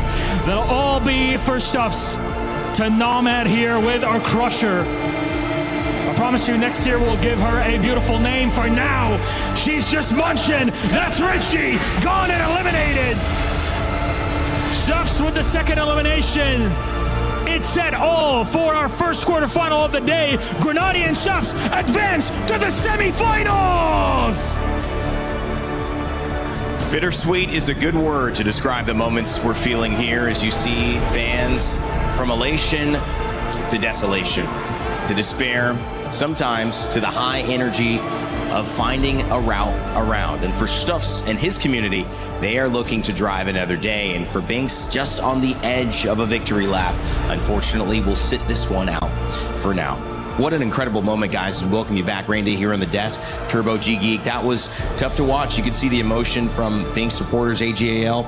The good news is they do have Gwen coming up in the next matchup, so they won't be moving far. But it comes a sad end to Binks' story, who's really a great player. Definitely, but I mean, all things sometimes have to come to an end, and Stufz, after a weak start, bounced back into the match. I mean, we have seen the pressure really getting to the players, also to Granadi, who was really just throwing away that finals round there on Japan, going into the wall. It was, as Granadi would say, a PF ending. He was just had to drive into the finish. Yeah, exactly. And just to give you a little bit of an insight of the map's progression, we were starting to see Binks and Granadi kind of pull away. And on the first rotation of Japan, Stufz completely flunked it, 19 points out of 14, somewhat salvaging it with a new world record, which would then beat on the second rotation. But where Stutz's challenge really came alive was when we came to Saudi Arabia with back-to-back wins, and then went all the way to 32 points out of 40, compressing the gap to just 6 points between the top three. And I mean, also Granadi with really 4 out of 4 wins there. But Stufz, he has to work on those weak starts. Really, it has been a pattern in his matches. And I think if he cannot keep that together, the semifinals coming out now, the top 8 players. I mean, he has also secured some points for Godlike. But if he wants to make it into the final, he has to get rid of those weak starts, because I think those maps really suited him well. And Granadi also picking up the piece on Hungary. Also, he was shaky, you know. Poland was then really good for him again, but it was all really just all over the place at some point. Not really someone going straight through it and not struggling. Yeah, little things going to get worked on. The benefit of today, unlike all the other Trackmania days, which is different than normal Trackmania esports events, is that they get to drive again and again and again. They get to build that momentum. So shaky starts, but hopefully something Stufz can work on as he will face off in our semi-final, which will still be full of 8 players. Yeah, it will still be a chock full of 8 players, and their opponents, if you take a look at the other half of the bracket, where there might be some of the opponents they will be facing against, this is going to be one heck of a stand to make.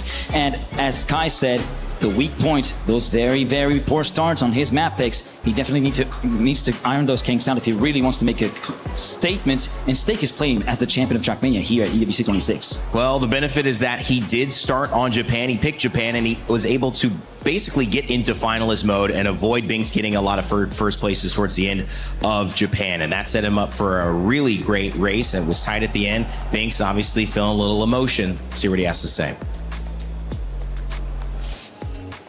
Binks, that was tough to watch. DNF there at the end in Canada. What happened? I just crashed. I knew I couldn't win anymore this round, so I DNF and watched the end of the round. Were you just hoping Richie had something? Yeah. That's risky tactics. Yeah, but it was I crashed, so I can't win the round anymore. So.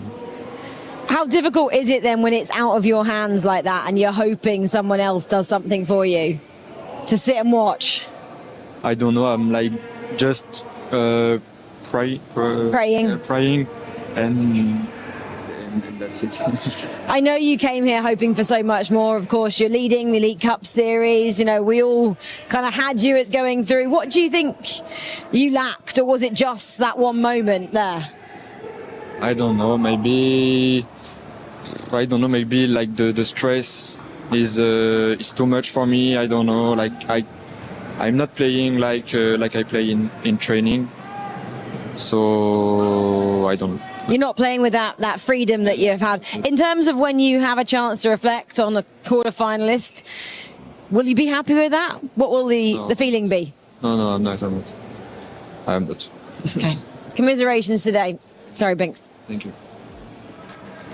Yeah, that's unfortunate there. Binks doing his best to kind of hold it together, praying at the end of that round that Stuffs made a mistake. He did not, and that's sometimes just the way the cookie crumbles. Coming up, we do have our schedule for our next matches. That will be featuring an AGAL driver also. So Gwyn, Epos, Bryn, and Massa will be going head-to-head. G-Geek, this is one that many people think the winner could come from, especially Gwyn. Yeah, and this one is going to be one heck of a matchup if you look at the players, but also with one AGAL player already out, this outcome could decide the club championship early in today's day 4 proceedings. You're right. If Gwyn doesn't get through, I mean, I don't know if it's 100%, but it would almost be a mathematical certainty, Turbo, and you know about not doing math live, that AGL would not move through. There's so many what ifs still into play, but Gwen looking very strong in this particular tournament. He really was setting the pace, but he has to play against players who really have to prove themselves. Massa and Bren. Massa, of course, miraculously still in the tournament because he won that round after the crash from Wizzy there, who could have been in this match, actually. Right, you're right. And then Bren also, he has to step it up. So I think both in the similar spot. And then, of course, Gwen and Epos will be the clear favorites to take that one home. Yeah, we talk about AJL, we talk about Gwyn, we talk about Bren, and obviously Massa, but there's another player there, Epos, who seems to keep getting better and better every Trackmania event that we see, the later it goes on. The Saudi super fans are behind him, and when we return, we'll get to our group, stage number 2.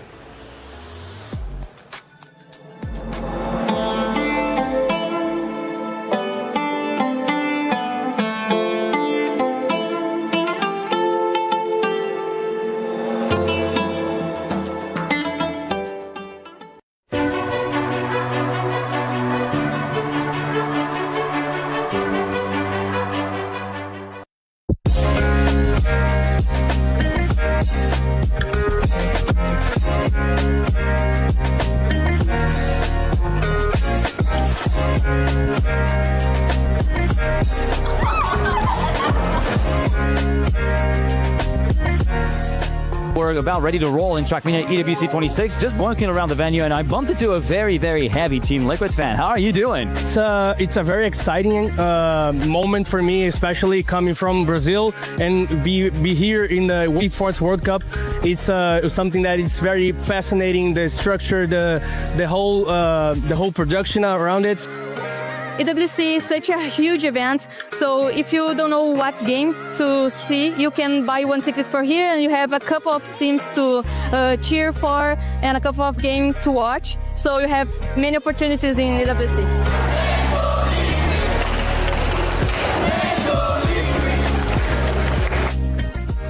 The fans of Team Liquid are actually insane. I think you guys don't notice how much it means to us players that you guys support us. So yeah, thank you to everyone. Thank you to friends, family, of course, Team Liquid fans. So yeah, thank you.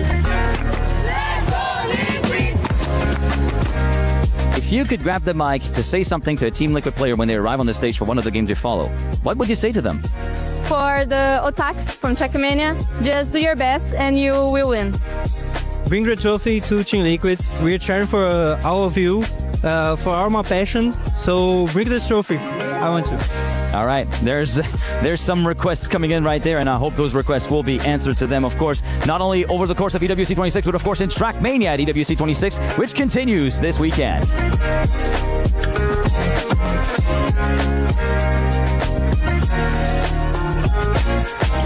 He thinks he can come in here and play my game. He knows nothing but go! Tyler Wine, you're done. Raw energy. House for house, blow the house down.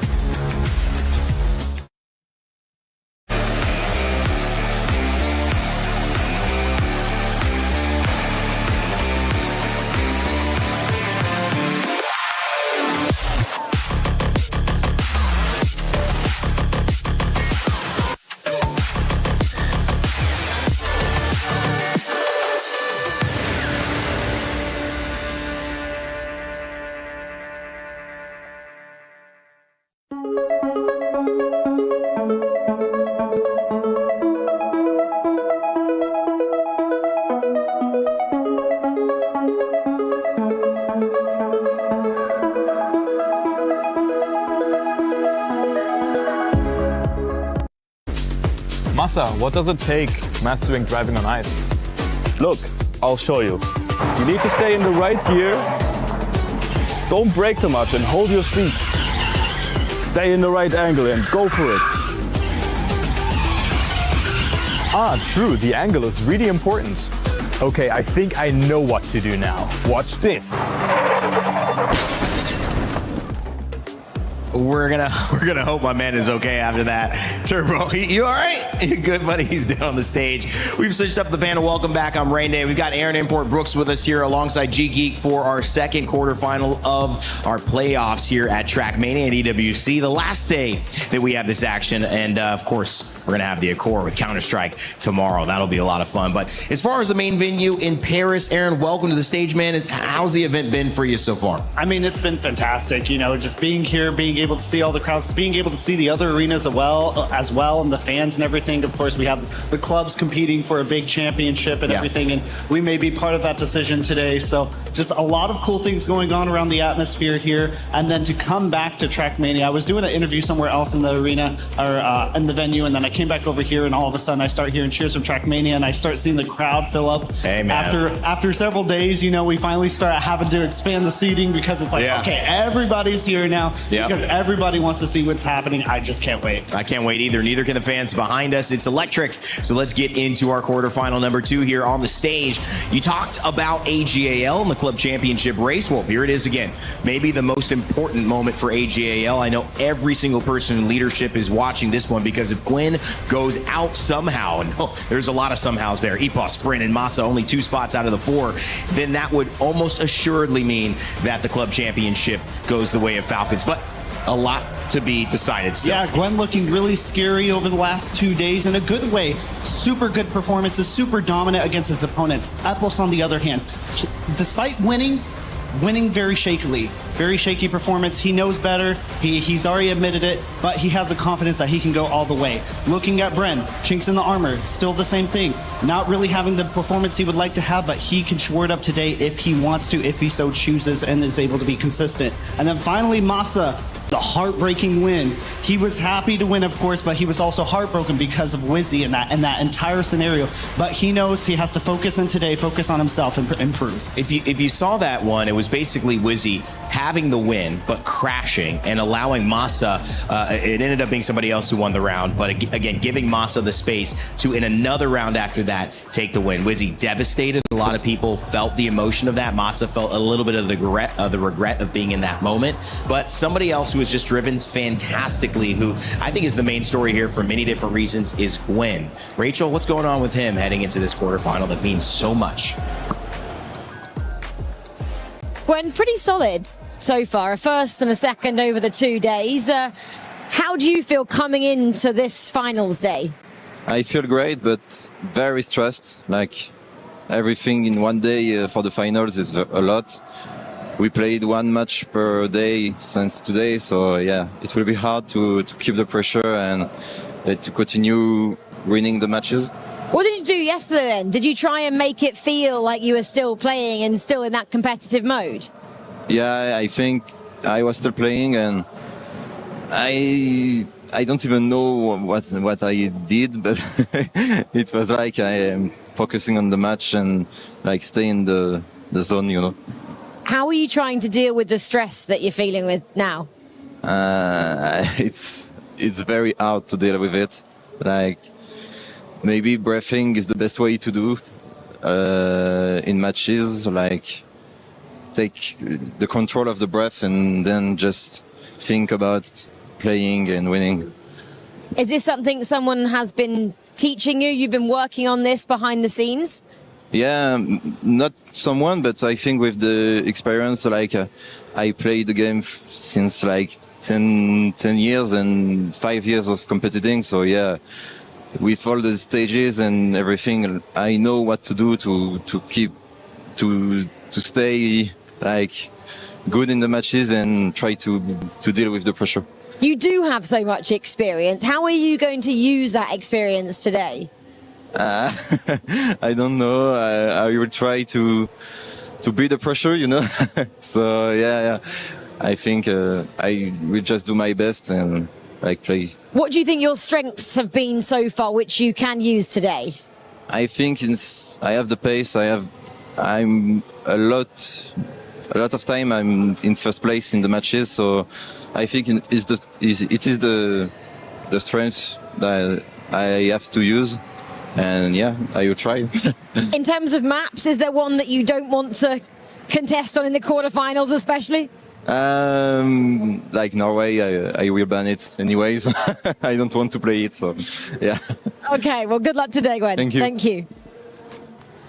Well, Gwen feeling a bit confident, and I don't know who's behind me. We got some fans going on as well. If you are a fan of one of the players you just saw, make sure to get your pick'ems in for EWC. Scan that QR code on your phone, your tablet, and get involved. Earn your share of up to $300,000 in prizing, and obviously claim the victory and bragging rights to go along with it.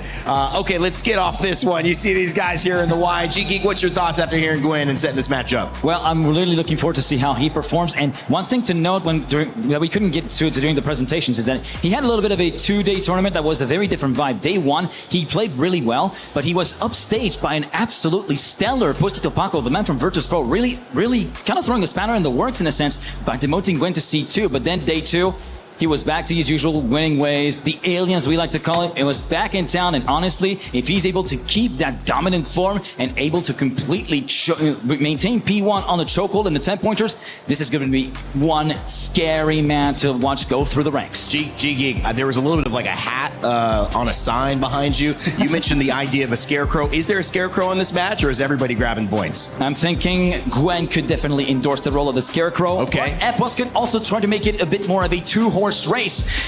See, the first match completion has been so complex to decipher that really, Aaron, it's kind of anybody's game. Honestly, it is anybody's game. You know, Bren and Massa, they have been struggling, they have been inconsistent, but that doesn't mean necessarily that's what's going to be the case today. Each day is a full reset for each of these players. Epos, he's been having struggle. He has really good practice, but then he can't translate it onto stage. Is he going to be able to actually now translate it on the stage when it matters most? Because now it's only one life. That's it. There's no second chances anymore. One player playing clearly the best here. That's Gwen coming in. 3 players have a lot to prove, but only 2 spots here as we send it over to your stage to begin our second quarterfinal here in Trackmania.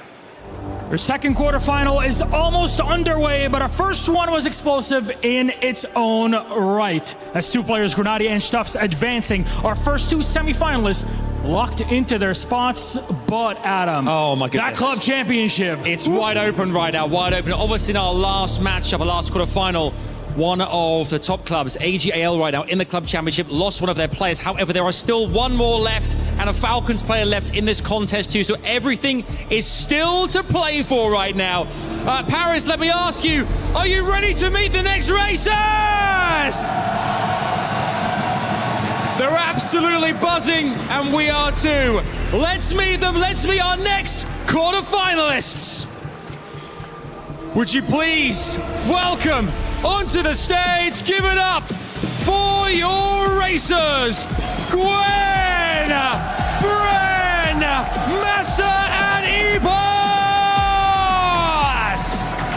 A second matchup and a massive game in its own right. AGAL and Team Falcons fighting for every single point, and it's all pressure on Gwen. We've seen what happens when pressure gets to these players in moments like this. It's part of the competition, the bittersweetness of it all, but with a crowd roaring behind you, only one thing is on your mind: victory. So Paris, one more time, are you ready?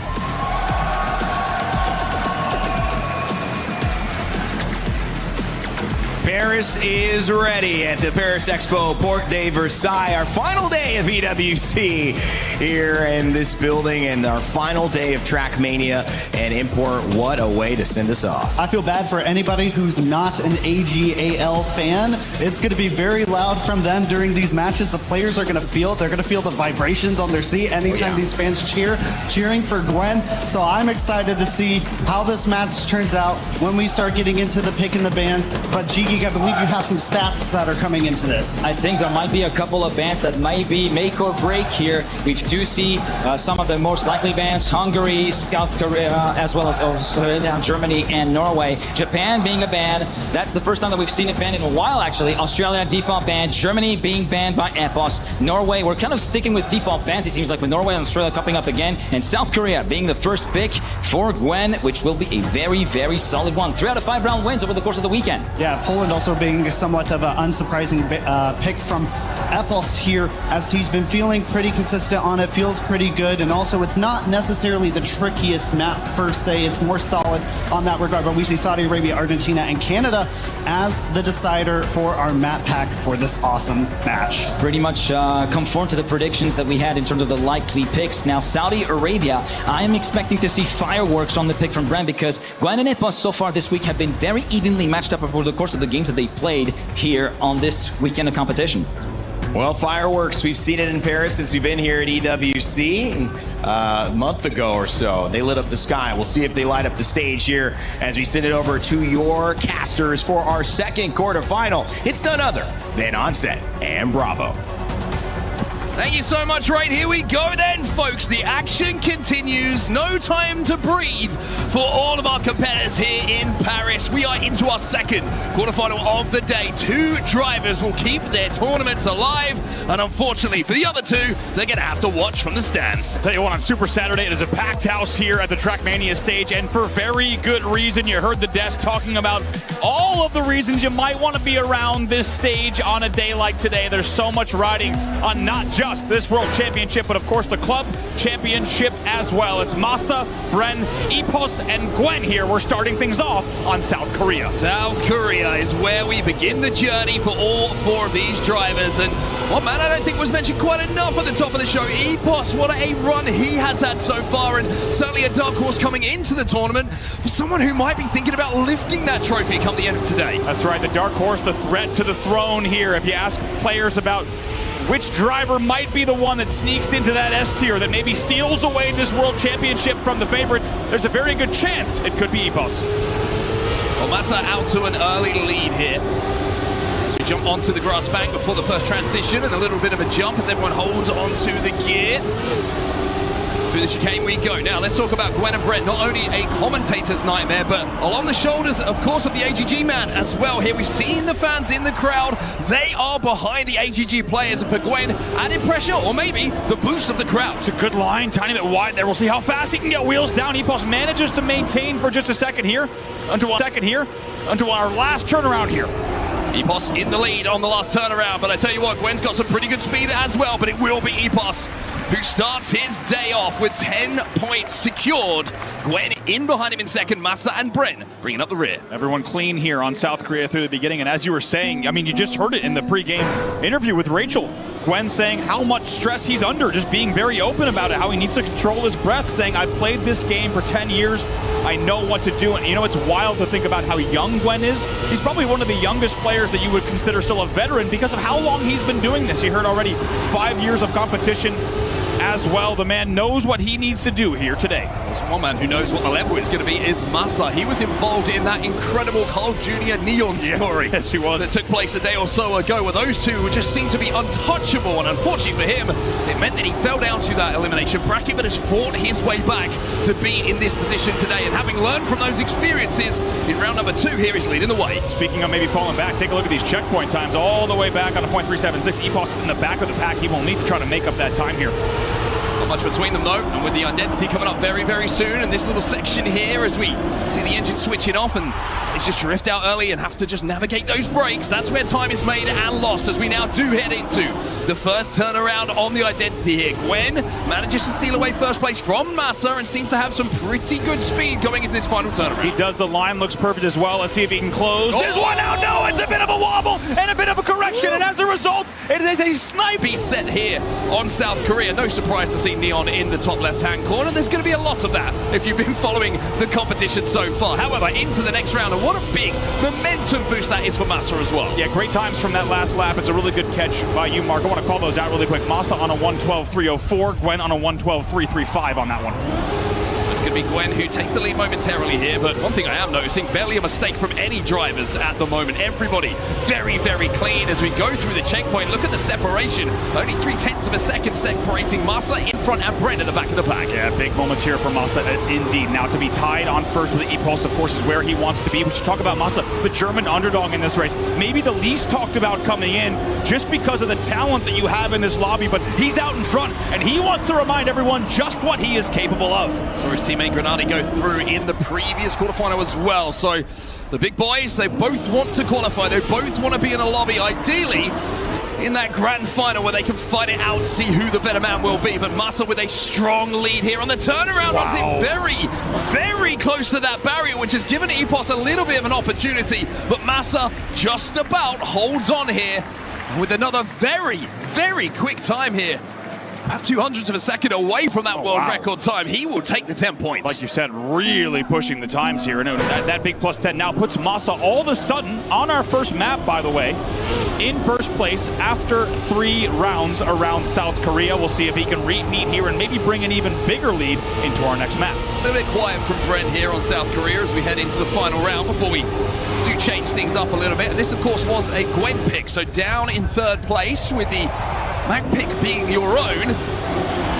Will want to come away with 10 points in this final round here just to make him feel like that decision was the right one. You talk about Gwen, you and I got a chance to ask Pac, you know, what makes this kid so special, and I think Pac said he is elite at everything. Expect him to be so good through the entire map set. Maybe the exception you heard him talk about, except for maybe Norway, as that was, he guaranteed he would ban it. He did ban it. He was a man of his word here, but right now he's in the back. It's Massa, EPOS, and Bren in your first 3. It was a little bit of a nervy moment for him, though, as Norway wasn't banned until it came to him as that last ban. He was probably thinking, really? I'm going to have to play Norway? However, Massa out in front here with EPOS. He's trying to cut that inside line here as we go into the identity. We've seen a couple of wobbly moments from all of the drivers. EPOS really trying to push for these 10 points here, but Massa is holding off the challenge. Yeah, really nice lines there from both of them, but as you said, Massa looks up to the task, and he will finish it out as well. What a set of rounds here on South Korea from Massa. And even though on that first lap around the map, he may have not been the quickest. Let's not forget he placed 3rd in the first one. It is back-to-back-to-back wins with fantastic times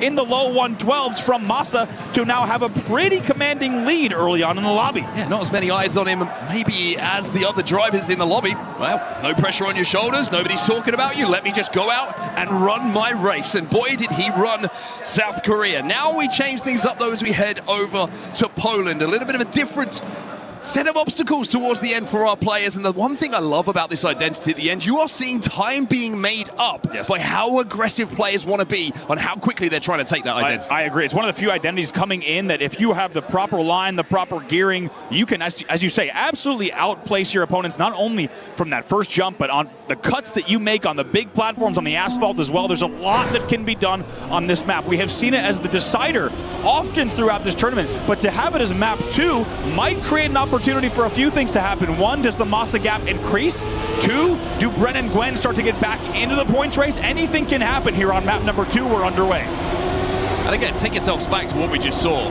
from these 4 drivers on South Korea. Barely a mistake. Yeah. Barely a mistake from anyone. A couple of wobbles on the identities, but no real big crashes that I can remember from the POVs that we had in front of us. And when you're going through checkpoints right now and you're seeing players barely separated once again. I mean, look at those times in the top left. It is wheel to wheel on the front 3, and Brennan, he's only nestled in behind by about 0.2 of a second. We'll have to see what the back of the pack looks like. The crash. We claim some victims for sure. At least Bren and Massa. You can tell by the times alone. We'll see just how much they will drop back by. But for now, it's Gwen all the way out in front, and boy, does he need this now. Here is the identity then, that jumps onto the platform. He's wide, he's wide. Sends it wide with no pressure on him. That is a difficult moment to watch as EPOS gladly takes the identity nice and carefully, and the 10 points as well. A tough, tough watch in those final moments there.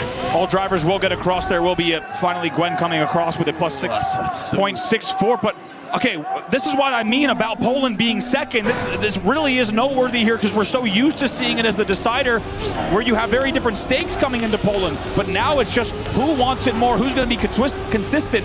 And you talk about Gwen just going wide left on an area where you really wouldn't expect it from him. He will need to clean that up here. Yeah, had the gap. really need to be as aggressive as he was looking to be in that final moment, and maybe that is the hangover of it being in those deciders. Everybody thinks that they're going to have to hit that intensity with incredible speed, pace and precision to hold off any challenges that will come their way. It's Bren in the back of the pack here. As you can see, Gwen out in the lead once more. Now, if he can hold it this time around, let's see how he approaches the identity. First jump coming up. This first jump, let's not forget, Epos and Masa struggling on it last time. This time everyone's a lot cleaner through. Gwen has wheels down very early. Everyone back onto fourth here through the lily pads. And right now, everyone looking much better than our first round. Everybody within about 1.5 tenths of a second. So close between the players at the moment. Gwen going to be the first into the first jump. Epos with some good speed on the exit though, but Gwen going to slide a little bit wider here, which will give him a bit more speed. And Epos has to hold on here, and the challenge is coming, but everybody coming through in the top 3 clean. Bren made a little bit of a mistake in those final moments, and it will mean that 10 points will be on the board here for Gwen. You see a very important nod of the head from Gwen. As soon as that ended, just nods his head once, just kind of reaffirming to himself, yes, I have done the work.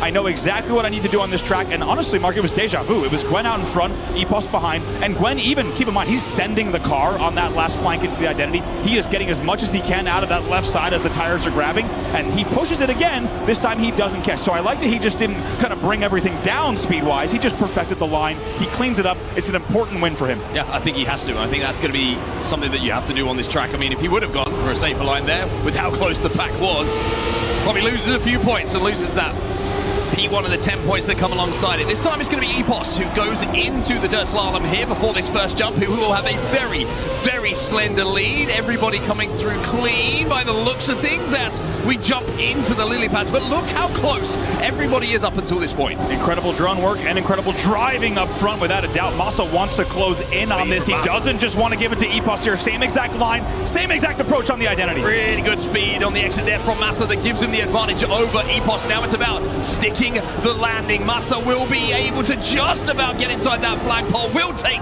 home the 10 points, and now sits at the top of the leaderboards, feeling very comfortable. Epos in behind him will take the 6. Bren and Gwen once again at the back. And Masa there taking a look at that exact time that we just saw him register as well. It's a 108.968. Should also mention that Masa world record 108.820 as well coming in. Now we'll go back in, and we know Masa's running a fast time here. It came in important points. We should mention the context here of the points, and really, you look at a driver like Bren, needs to find something special now because the lobby is certainly starting to slip away from him just a bit. Well, there will be Bren's pick at Saudi Arabia up next as we're into our final round of Poland. Maybe that's a little bit of comfort in the back of the mind for him. And Gwen out in the lead with Epos right in behind him. But Gwen is going to crash out. And Epos now goes into the lead. Masa into the first jump just behind him and with better speed. Looks like he might be able to take advantage, but the over-aggression gives Epos now a clear run. But Bren, he's managed to slide through as well, and the mistakes are starting to flow. It's a tragic time as well. Resetting from there gets a very tricky, needing to get fourth gear back again. We'll touch a base on that later because he's way in the back here. It's Bren out in front. And Bren needs this. I mean, behind on points, behind in the leaderboards. 10 points here will go very nicely for him to close out Poland. 10 points for Bren. Masa will take the 6. Gwen and Epos will close things out, but all the mistakes that have been impossible to find up until that point come to the fore in one round here as we close out Poland and take our attention towards Saudi Arabia. It's good that the break in between maps gives us 1 second to breathe, because you feel like you need it after 8 rounds there. What a start to everything. We can check in on the points table, and it is Masa out in front with 58. I don't think anyone after 2 or 3 laps around South Korea, by the way, would have thought we'd be here right now. As Masa puts together, not only keep in mind the back-to-back wins on South Korea, also nabs a first and a second on Poland.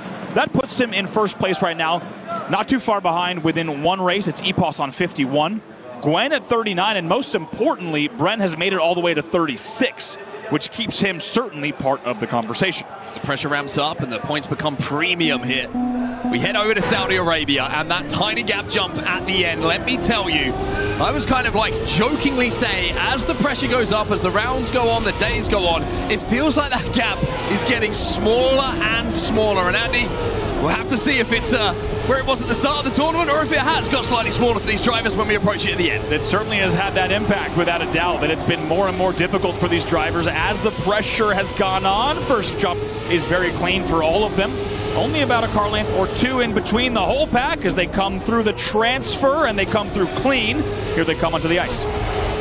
Ever so slight correction just to line things up here for EPOS, keeping our eyes on the air brake. Little tap from EPOS as we're at the back of the pack right now as we start to accelerate and slide through these island jumps. EPOS with a very aggressive line once again as we tie in tight. We do see one player go for that outside line. It's going to be Massa with the big line once again, but look how tight the pack is here as we go into this right-hander before the left for the tiny gap jump. Can EPOS make up the time here right now? Bren out in front, but everyone really wheel to wheel here. We'll see if everyone makes it through. They do!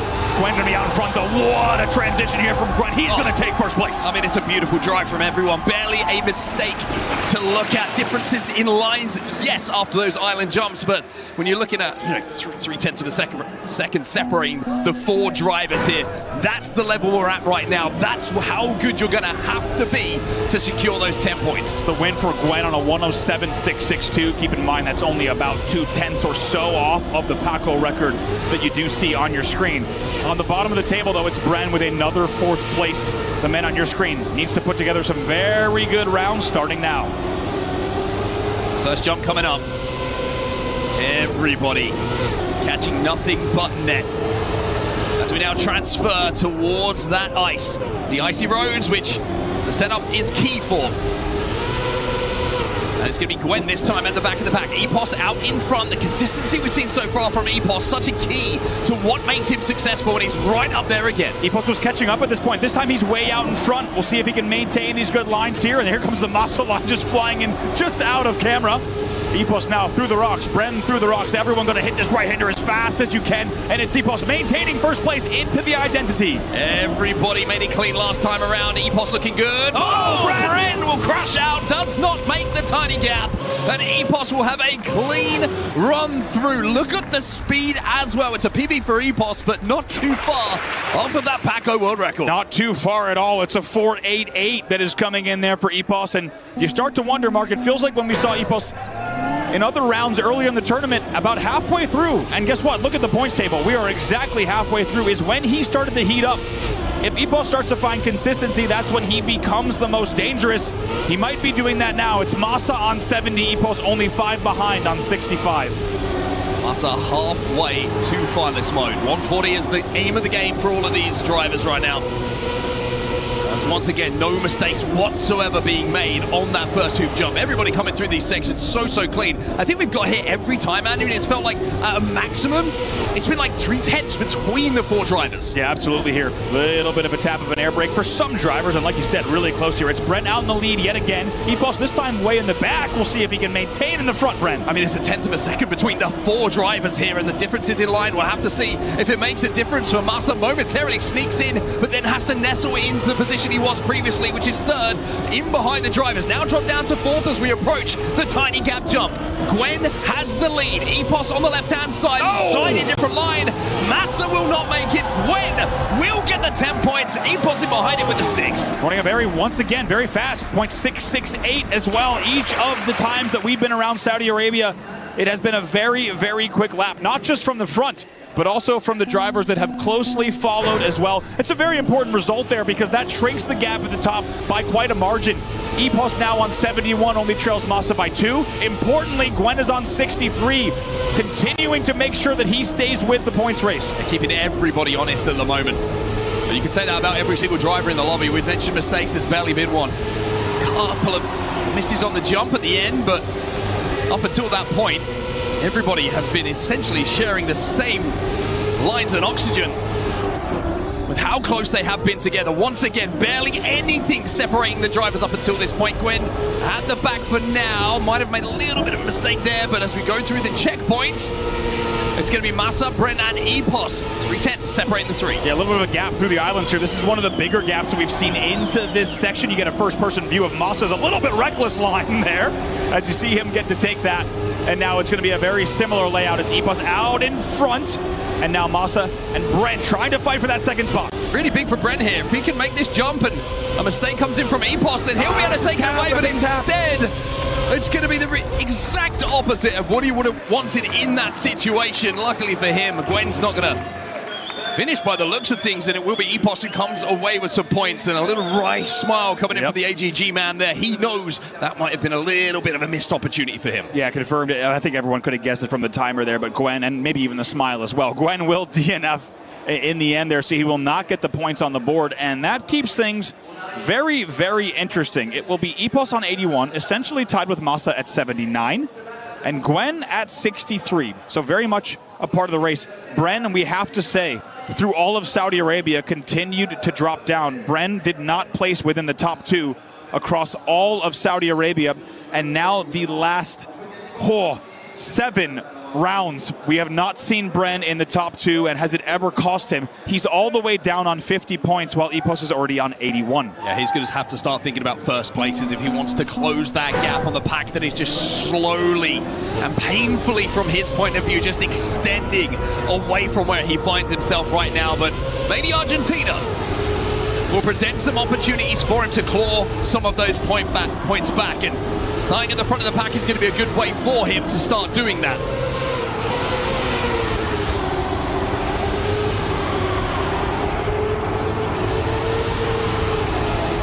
Epos this time is going to have to nestle in behind everybody, for the first time in quite some time does not find himself in the front 2, as we will find a little jump up here for the no steer into the turnaround. Now this will be where we'll find time made up and lost so many times, as Masa just about avoids missing that checkpoint, but it's pretty good. But look at Bren. Bren's out in front right now. A huge, huge opportunity for him. Out in front, Gwen went way deep. Masa with a lot of contact. We'll see if he can make it up on the ice. Bren looks good. It's a similar line, but Masa, he does. He comes flying through.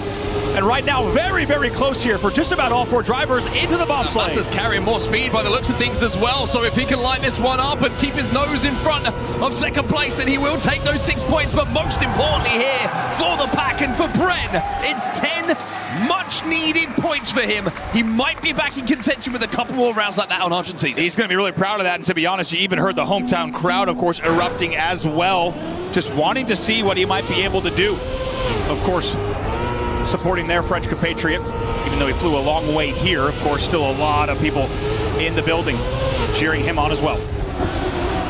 He was flying into the fragile right-hander. Everybody gets wheels down. Masa this time will be out in the lead. Only 1 point separating the 2 players who currently lead in those points, 85 and 84 respectively for Masa and Epos, as we go through the checkpoint now and into the second one for the right-hander before we get towards this bobsleigh. Gwen in the lead for now. And Masa trying to make that time up. He cut it so close last time around, and he's done exactly the same again. Oh, Gwen goes a little bit high. He's rocking and he's rolling, but he's just about managed to hold control of the car. Masa maybe too focused on what's going on in front of him. And it's Bren who's through first, but everyone's sending, just trying to get as much as they can out of the car and just sending it a bit too hard. This time it's Bren with the most control. Car will snap back on the dirt into the bobsleigh. Oh, just carnage in front of Bren. He let it happen. He gleefully watches 2 players crash out in front of him, and it will be back-to-back here for the man who needed it most. It's 10 followed by 10 for Bren. The man who needed it indeed, as we said, in 7 straight rounds. As Epos will not finish either, will get the DNF.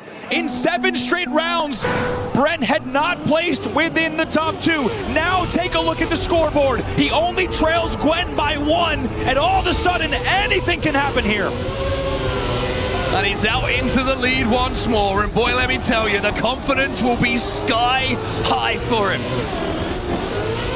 First jump into the red boost, and it's Bren out in front. And for Masa and Epos, it's not been the best of Argentina's. If first and second place stays like this, and it's Bren and Gwen, well, boy, does that make things very interesting when it comes to the standings. Bren needs no invitation, and he's taken that and all of the momentum here. Ooh, and it's a deep run from Gwen, pretty deep, so that's going to give Bren even more of a time pad here. Gwen's trying to push his luck, I feel like, on that turnaround.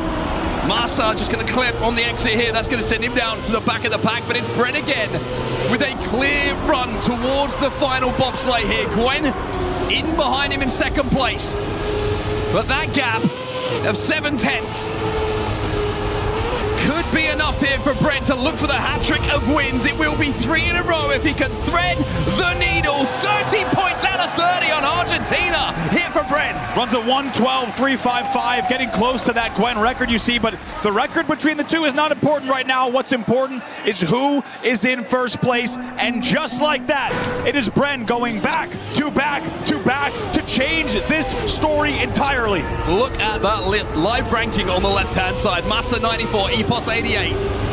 Bren now on 80 and Gwen on 77. It is anyone's race at this point. This is unbelievable. Bren was just on 50. You'll remember he was just at the back of the pack and maybe about to become an afterthought in this round. Instead, he has become anything but. He will move out of 4th place and not just into 3rd, but now threatening 2nd as well. Muscle's fallen right to the back of the pack by 0.6 of a second, over half a second away from the front 3 for now, and it's Gwen and Bren, and we've seen that Gwen has struggled on this turnaround, and once again he's wrestling with the bobsleigh, and Bren has the speed on the exit, trying to chase them down here. Epos and Gwen under pressure. Everyone make sure to be very clean there. Into the dirt. Going to be, looks like probably pretty similar low lines. Yes, but Epos's lines is going to be a little bit faster, maybe, yes. Look at Bren. Challenges Epos and has speed going into the bobsleigh. He's trying to send it, trying to get that momentum off of the sidewalls here, but it's Gwen who's in the lead. Epos battling with Bren for 2nd place. Epos will take the 2nd. Wow. Bren won't be able to go clean. Win on Argentina. But if you'd asked him after the first round, will you take those points on Argentina? He would have bitten your hand off for them. He absolutely would have. And by the way, just to paint how close that was in the end, it was a 1:12.600 from Gwen, a 1:12.657 from Epos, and just behind, as you saw, a 1:12.692 from Brent. So Brent essentially running almost just as fast as he was. However, Gwen and Epos found the speed that they needed in the end as well. And what a treat Argentina just gave us, because if you simply wanted this to be a close race and you didn't want it to be over yet, I tell you what, that you're speaking our language as well. That is exactly what we just got out of that map. It's going to be Epos on 94 now, 3 behind Massa, who is still in the lead on 97, and this is absolutely beautiful setup. Gwen is on 87, Bren is on 84. Anywhere, anything can happen from here, without a doubt. Well, let's see what happens on Canada. Round 1 is underway here, and every single driver is very much still in contention here. Canada, the name of the game, speed and precision.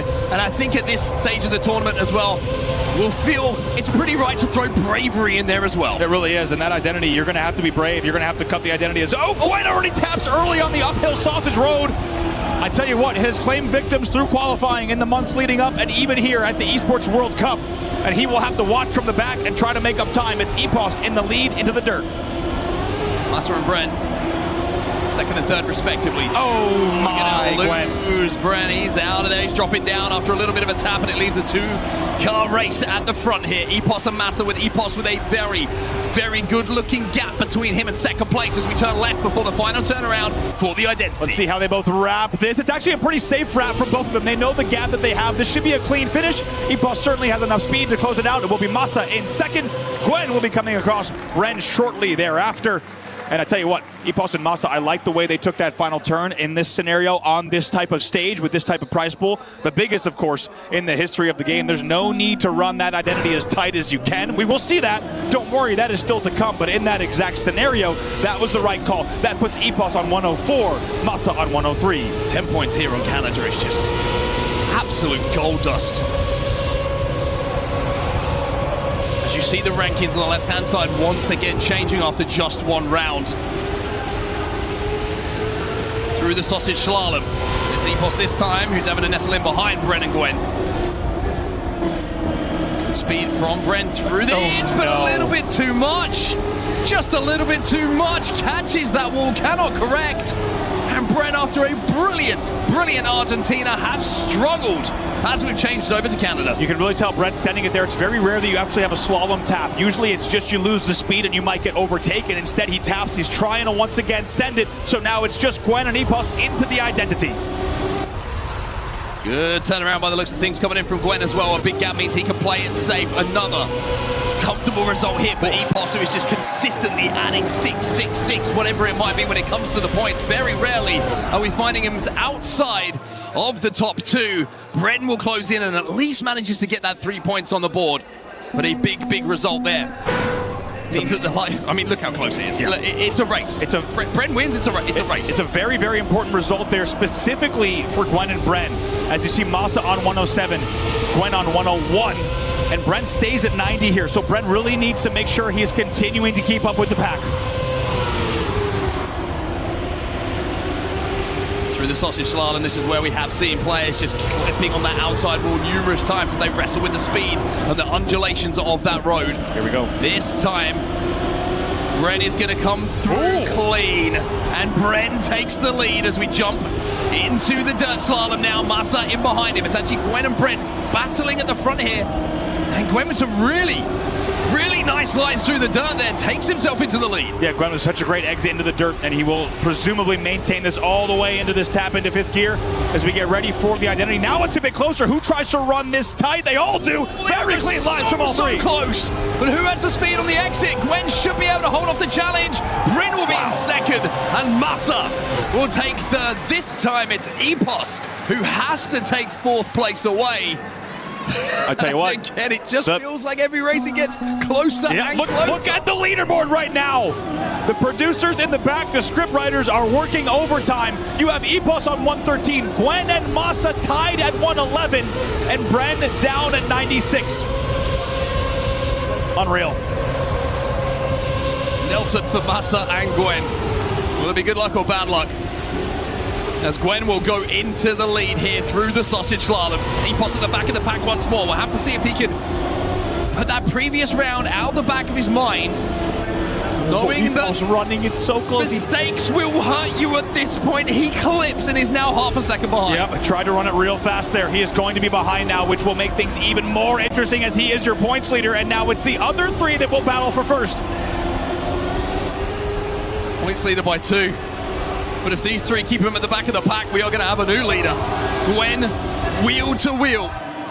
Bren hits. Masa, Bren hits. That's going to get him out of it as well. But it's Gwen who has just... But no, look at the slingshot from Masa! 10 points for the German. A shrug of the shoulders from him. And in the final turnaround, slings himself over the line to get those so valuable 10 points. I think a lot of people were thinking it felt like we had lost Bren at a very rare spot into that fifth gear spot right before the final turnaround, and it turns out we did, as he will make full contact in the end. And on that last one, it's going to be Masa, as you say, with a 102.452 ahead of Gwen. Epos also not nailing that turnaround, and he will be in fourth. So that will make the points, unsurprisingly. Oh, it's so close. Not only interesting, but it is officially after that round specifically, Masa will overtake not only Epos, but Gwen as well. Masa on 121, Gwen on 117, Epos on 116, and Bren within 2 races. And let's not forget, the last time we said Bren was down by a few rounds, he put on a show. This is still anyone's race here. We cannot make any assumptions about how this one might end. As we go back around to South Korea. Now, Epos, very good results last time around on South Korea. But now with everybody warmed up and everybody finding wins, finding points, is this going to be the same result? Goodbye, Bren. An early crash for him.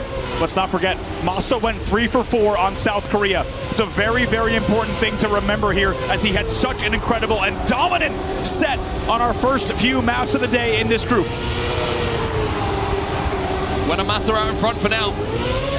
Masa with the points lead in the lobby as well.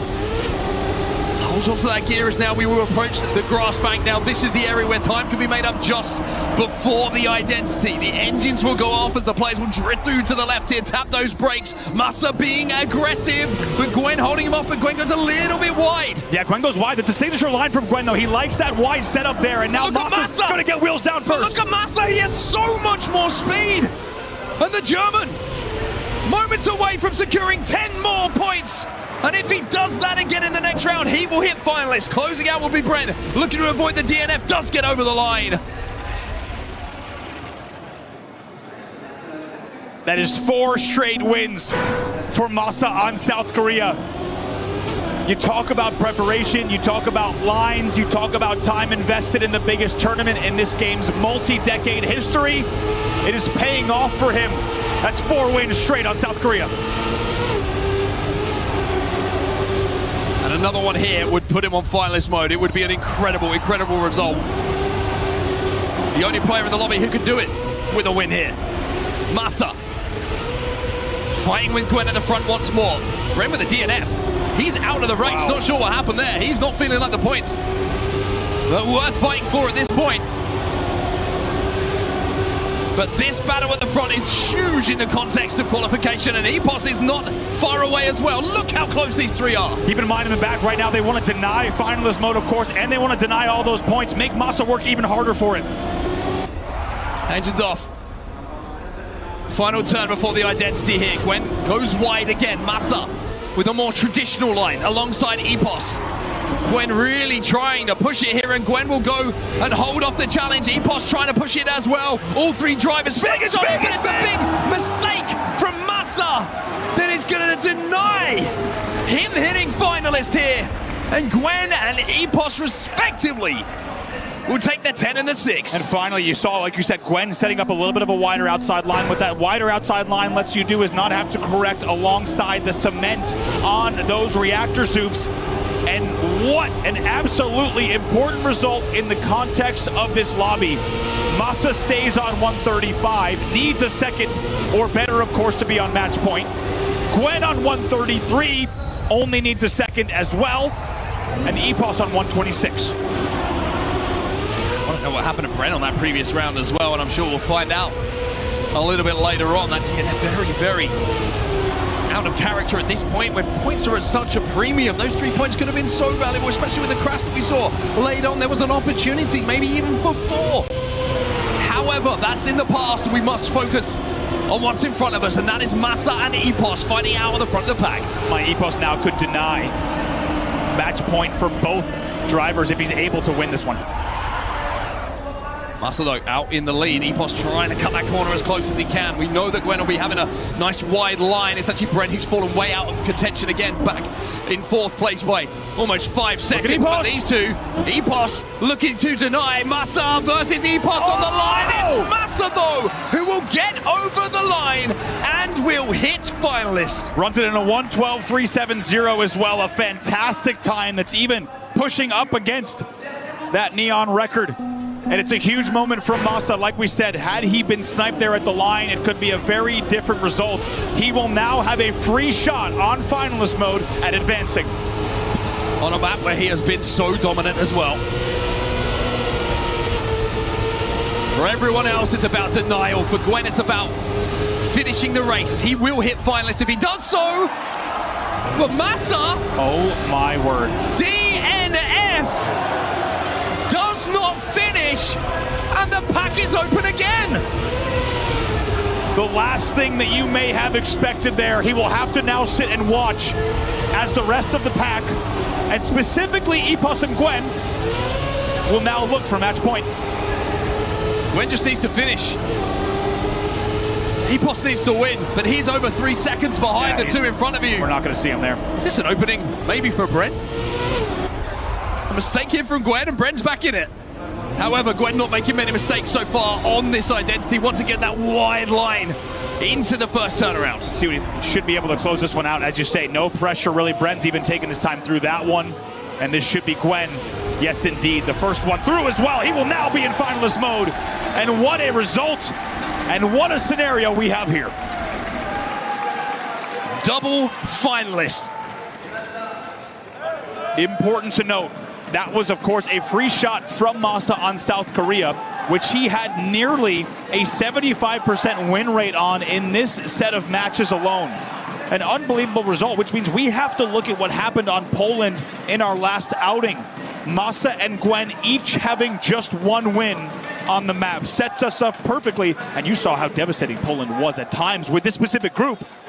Both of them now the exclusive double finalists in this round. And the fact that Epos was in the hunt every single time, a first, a second, and a second for Epos. He needs the points, and Poland is his pick. Do not count Epos out of this at this point, even though we have 2 players, double finalists who could qualify Epos still has an opportunity here to throw a spanner in the works. Gwen and Massa, though, all eyes are on you. And here we are, back to Poland, and how fitting.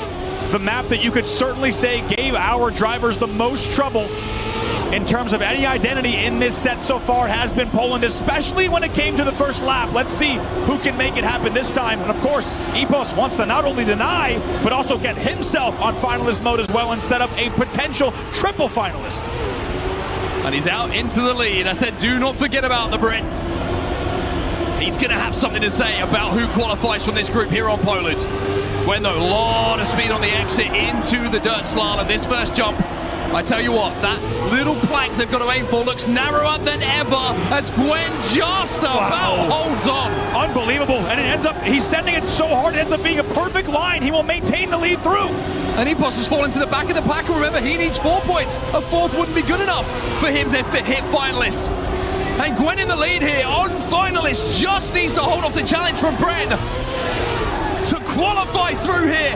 Gwen, one more jump to go. Gwen has done it. Gwen is qualified. And this French crowd in Paris, you can see what it means to them. And also what it means, of course, to the AGAL crew. Not just in the context of Trackmania, but in the club championship as well. Gwen is through, but we don't have too much time to celebrate because we have double finalist mode between Massa and Epos. And the big news is Epos does get those points he needed. So like you say, it's double finalist for all of the eyeballs that are on Gwen, quite rightly, for qualification. All of a sudden, we have a shootout between Epos and Massa. Only one spot available for qualification here. This is what you get on Super Saturday. There's not even a moment to focus on that last race. Instead, it's all about the battle now between Epos and Massa. Keep in mind, Massa, the world record on this map. Can he send himself through, or will it be Epos maintaining the lead? Well, Epos made a mistake on the jump last time around. I'm pretty sure Massa and Epos this time. Oh no, it's an absolute disaster again for Epos. Does not make the jump, and Bren might be about to deny him, but he's got Massa breathing down his neck. Take a look at Bren here. He knows he has to deny for more reasons than one. A lot of pressure riding on him here. Comes through clean. Massa, I think the gap's just too big. He's relying on a mistake. Bren comes through clean. Bren comes through clean, and Bren will deny.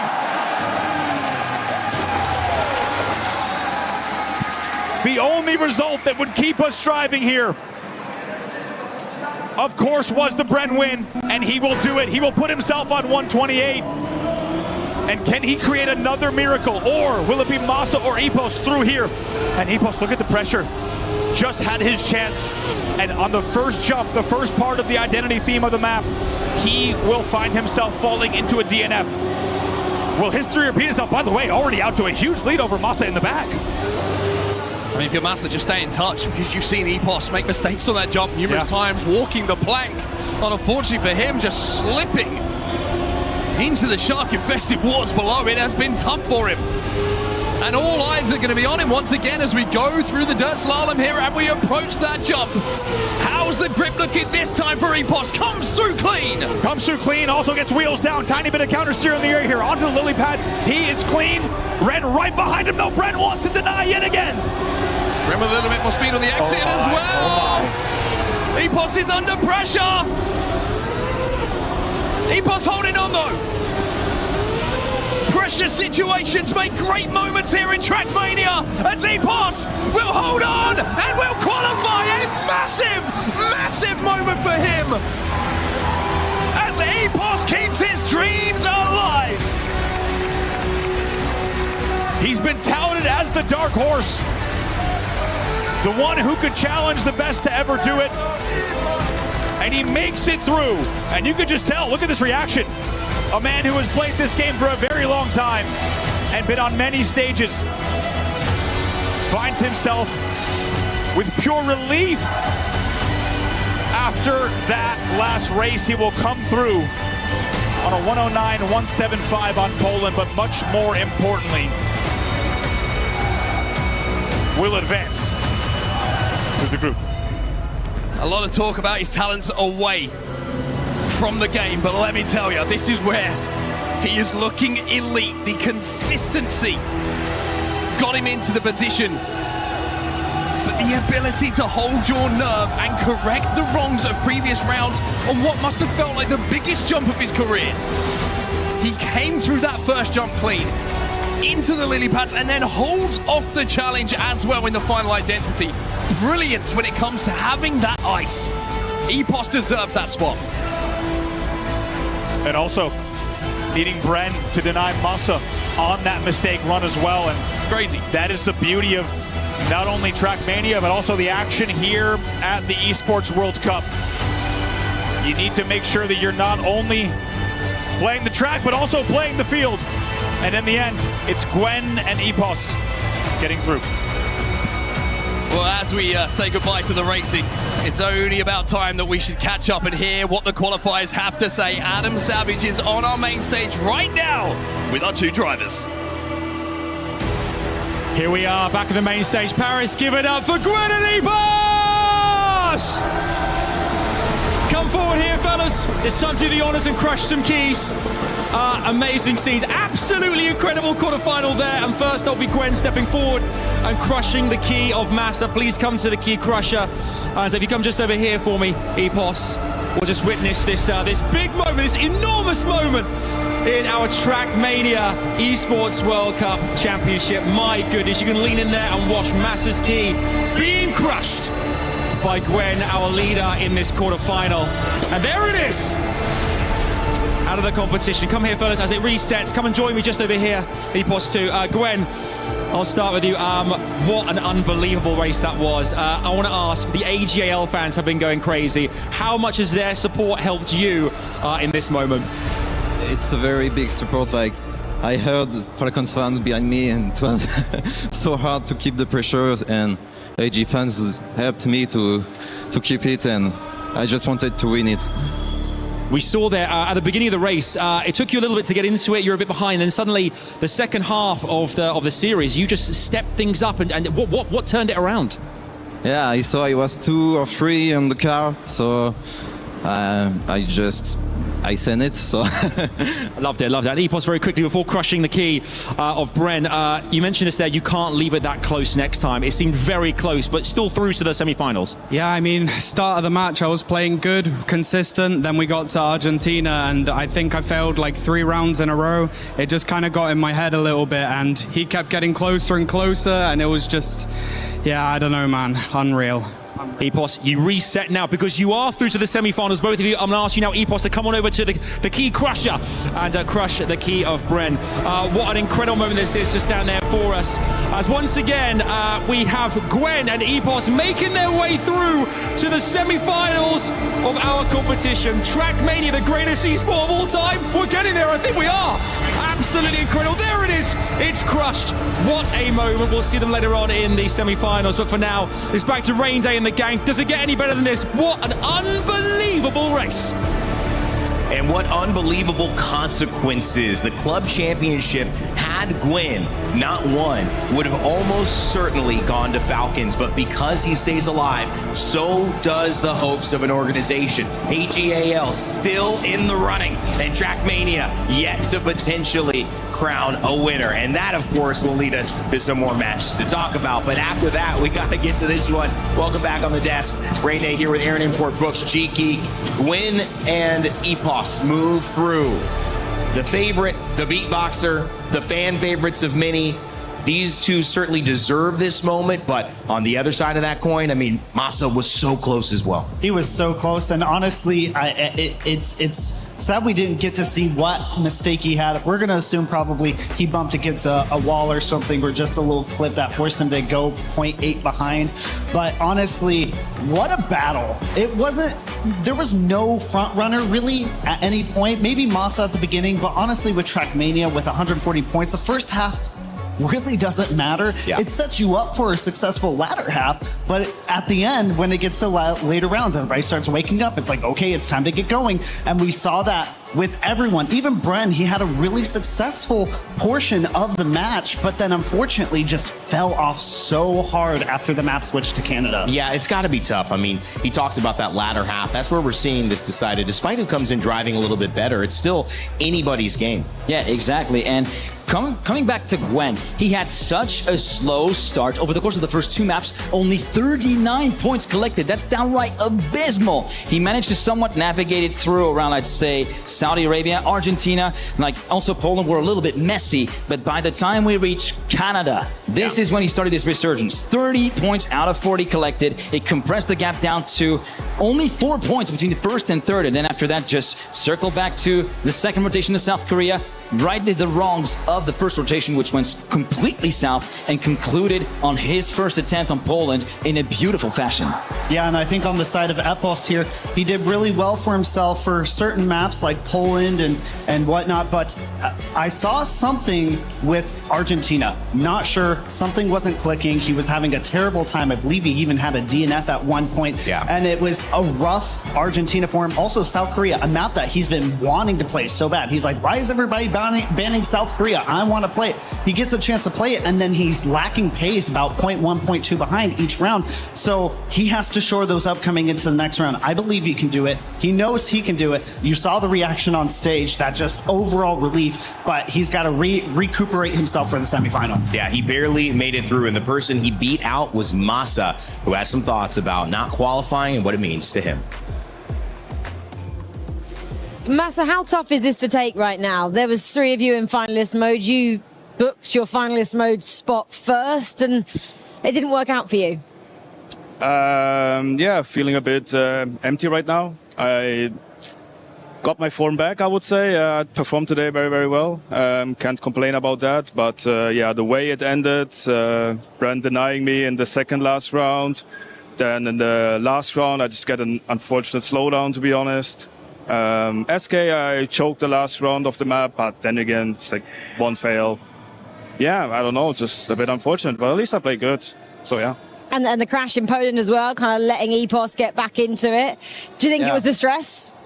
I mean, it's normal to make mistakes, I would say, under pressure. I don't think I really did bad mistakes. It happens. You have to push. Yeah, it definitely helped Epos getting finalist earlier on, but it wasn't really on my mind. I just played my game and tried to finish a clean round, and one round it wasn't enough, and the other round was unfortunate. So, yeah, that's that. Can you try and explain to us what the pressure feels like out there on stage? Honestly, it's a very nice feeling. I like it a lot. I like having pressure. I like playing under it. Somehow I couldn't handle it the last few days. Today I could, I would say. Just unfortunate ending, and yeah, I enjoyed it very much. That's why I do this. I enjoy the pressure, actually. I really enjoy the stage matches. Are you going to learn from this? What are you going to take away from this experience? Every day is a new day. Anything can happen, and always believe in yourself. And most important, what I learned for today is have fun. And I had fun. Quarterfinalist, having fun at EWC. Yeah. Congrats. Can't complain. Thank you. Keeping the bigger picture in mind, one step at a time, making his way towards a new version of himself that can be a little bit better next time he shows up under the lights, but at least enjoyed the process of getting there. Yeah, I hope he sticks to those words that he has. He has a bit of a reputation after events like this, and, you know, going through it, he has a little bit of a crash out phase. So I really hope he does stick to those words. I think, honestly, Massa should be proud of his performance. I mean, yes, it's a tough loss, but at the same time, like, he has performed really well. I wish he would have gone further. It would have been nice to see another German go forward into the tournament, but honestly, it's a tough world out here on this stage with easy. all of these matches, and we're literally having the best of the world. So it's just a cutthroat world, not only in the real world, but also in the virtual world, the world of racing. You got, as we say, the same motto as Esports World Cup. Nothing is ever granted. Everything is earned. That's so true. I appreciate it. I know that we've got our schedule coming up here in a moment for you. We've got more races happening here. Elcon, Mime, Josh, and Paco coming up next. G-Geek, excited for that one? Honestly, yeah, Alcon and Mime, former teammates, I would say frenemies in a sense, fighting against another former teammate of theirs, Paco and Josh. One of the greatest stories over the course of day 2 and 3. Can he keep it going in day 4 and going to the semis? Yeah, I think Josh and the emotional turnaround you talked about import to me, I've got my eyes on him. Oh, 100%. Dark horse through the roof on him for him. That's going to be his title for this tournament. I don't think anybody expected him to get this far necessarily, and for him to be at this point and to be so scary now with his performance against Otek and Warsaw. he's going to blow it out of the park if he's on point. And don't forget, he promised us a new t-shirt. That's yeah, right. that's Josh true. said he'll have a new t-shirt for today. We'll see what that is. So many free agents in Trackmania. Orcs, come on. Scoop it up. All right, Chris Dunn has an update for us on the Katia City Grid about what's going on with Fortnite and the Club Championship race. When we come back, Josh and the rest of Group 3 take the stage for our third quarterfinal here at Trackmania.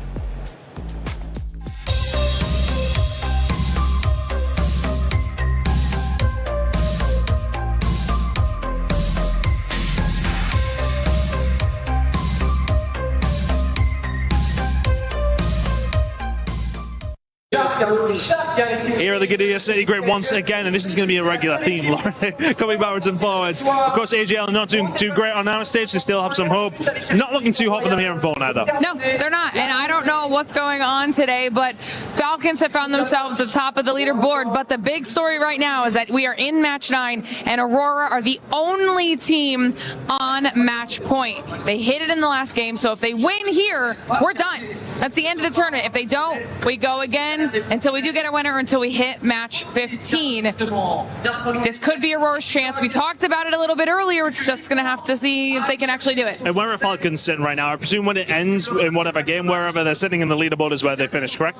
Right. Yeah. So we'll have to see where they end up. They were in 5th, I believe, heading into this. So we'll have to see if they maintain that, get a little bit higher, because then whenever they get points-wise, it's all going to come back down to your stage. See if they can make up for it. I'm far too stressed about this, to be honest with you, Lauren. We're going to be going backwards and forwards all day. Thank you very much for checking in with the update. In a couple of minutes' time, I'd imagine. Honestly, it feels that quick. Thanks, guys.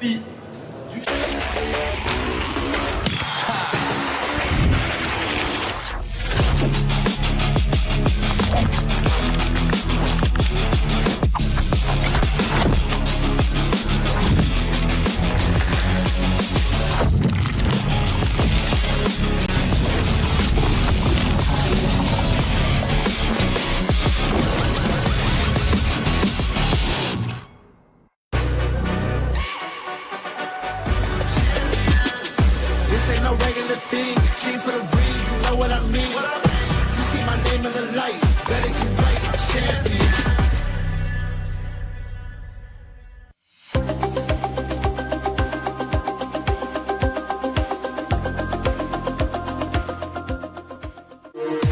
We were there. For every click, every clutch, every respawn. We were there for the years of grind. And we're here. Now. The proud founding partner of EWC. Powering the biggest event in gaming. Shoulder to shoulder with the world's best. Making history. Greatness deserves a stage. Lenovo Legion. Reach your impossible.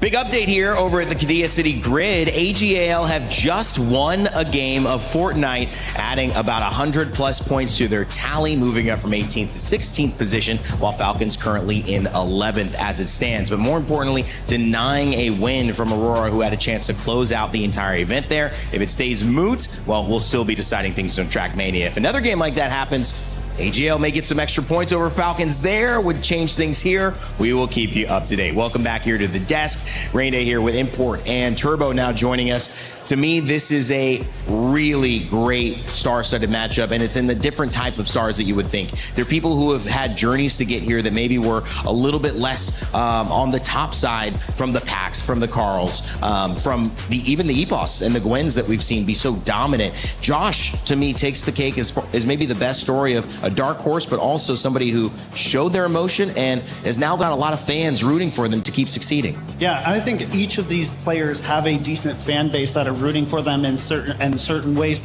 And honestly, they are all at this point. I would consider them maybe slightly underrated across compared to the rest of the board. Every single one of these players, probably, huh? Yeah, I would agree. definitely agree that none of these players are necessarily expected to make it to the grand final, but they have the ability to. Yeah, I agree with that. That is for sure. I mean, Elcon, one of the fastest players out there. He is so good, but also a moody player. He only plays competition that he really enjoys.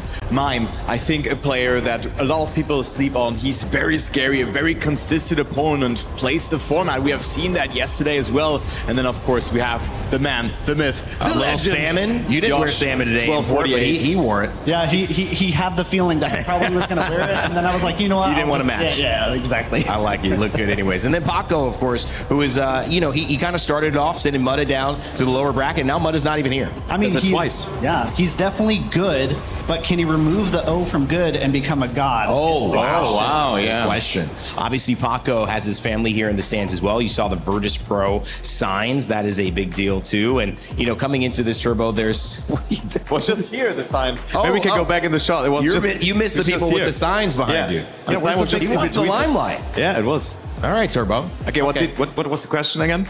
I didn't ask one. Okay. It's okay. Let's keep it on moving here. Elcon is coming up on your screens. We talked with him before the matchup. See how he's feeling going in this group of dark horses who could be favorites.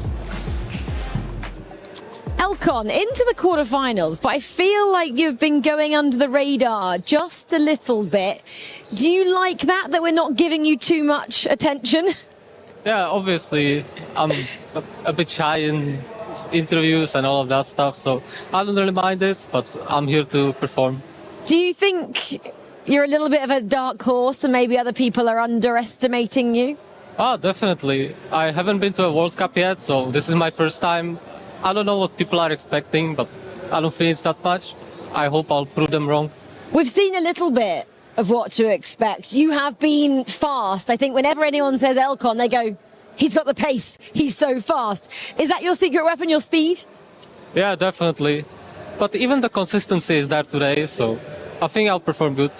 You've already taken down quite a number of big scalps. How would you assess the last couple of days? They were good. I think I performed pretty well, even against the really big names. So I'm definitely happy with that.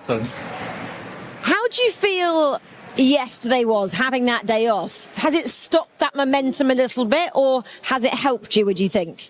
Well, it was refreshing to have a day off. I really analyzed all the matches, looked at what my strengths are, what my weaknesses are, and today I've improved on that. And I think I'll come into the last day really strong. What was the weakness? What were you trying to improve? Well, definitely some parts that I really couldn't make consistently. That's it. The speed was there, but I think my consistency was the issue. Did you analyze your opponents as well? And if so, what did you find out? Well, I did. And we found out what their picks are, what their bans are, what their preferences are for maps and all of that. So I think we'll have a really good day. I feel like you've been the perfect student. You've studied well. There's now time to go into this exam, and you're feeling confident. Definitely. Okay, Elcon, good luck today. Thank you. Team Nemesis's Elcon ready to go fast, and also stay consistent with it. A day off, Aaron says it helped him. Yeah, and I mean, he is known as a player who lacks consistency, but he's so fast that he can beat anyone. And honestly, this tournament, he has been relatively consistent, I feel like. I agree. I mean, it's a different Elcon that we've seen. Usually he is a glass cannon. He goes fast, but then crashy as well at some point. But yeah, Elcon, also a very good interview, talking like very, very deeply about what he has actually been doing, analyzing matches and all of that stuff. It's really cool. Yeah, and honestly, I'd like to pull the focus over to Mime. We haven't talked too much about him. A really good player. He's considered always a scary element to any event that he arrives to, because he is known for such a high level of play, but for whatever reason, this tournament, the hype hasn't necessarily been surrounding him, but he's had some really good wins in this tournament, and so he's a top contender coming into this matchup. I mean, I'll use it again, Scarecrow. So we had some Scarecrows for the hype. I mean, we have been talking about the big names. There's the club championship on the line, huge tournament as well. Maybe Mime not getting as much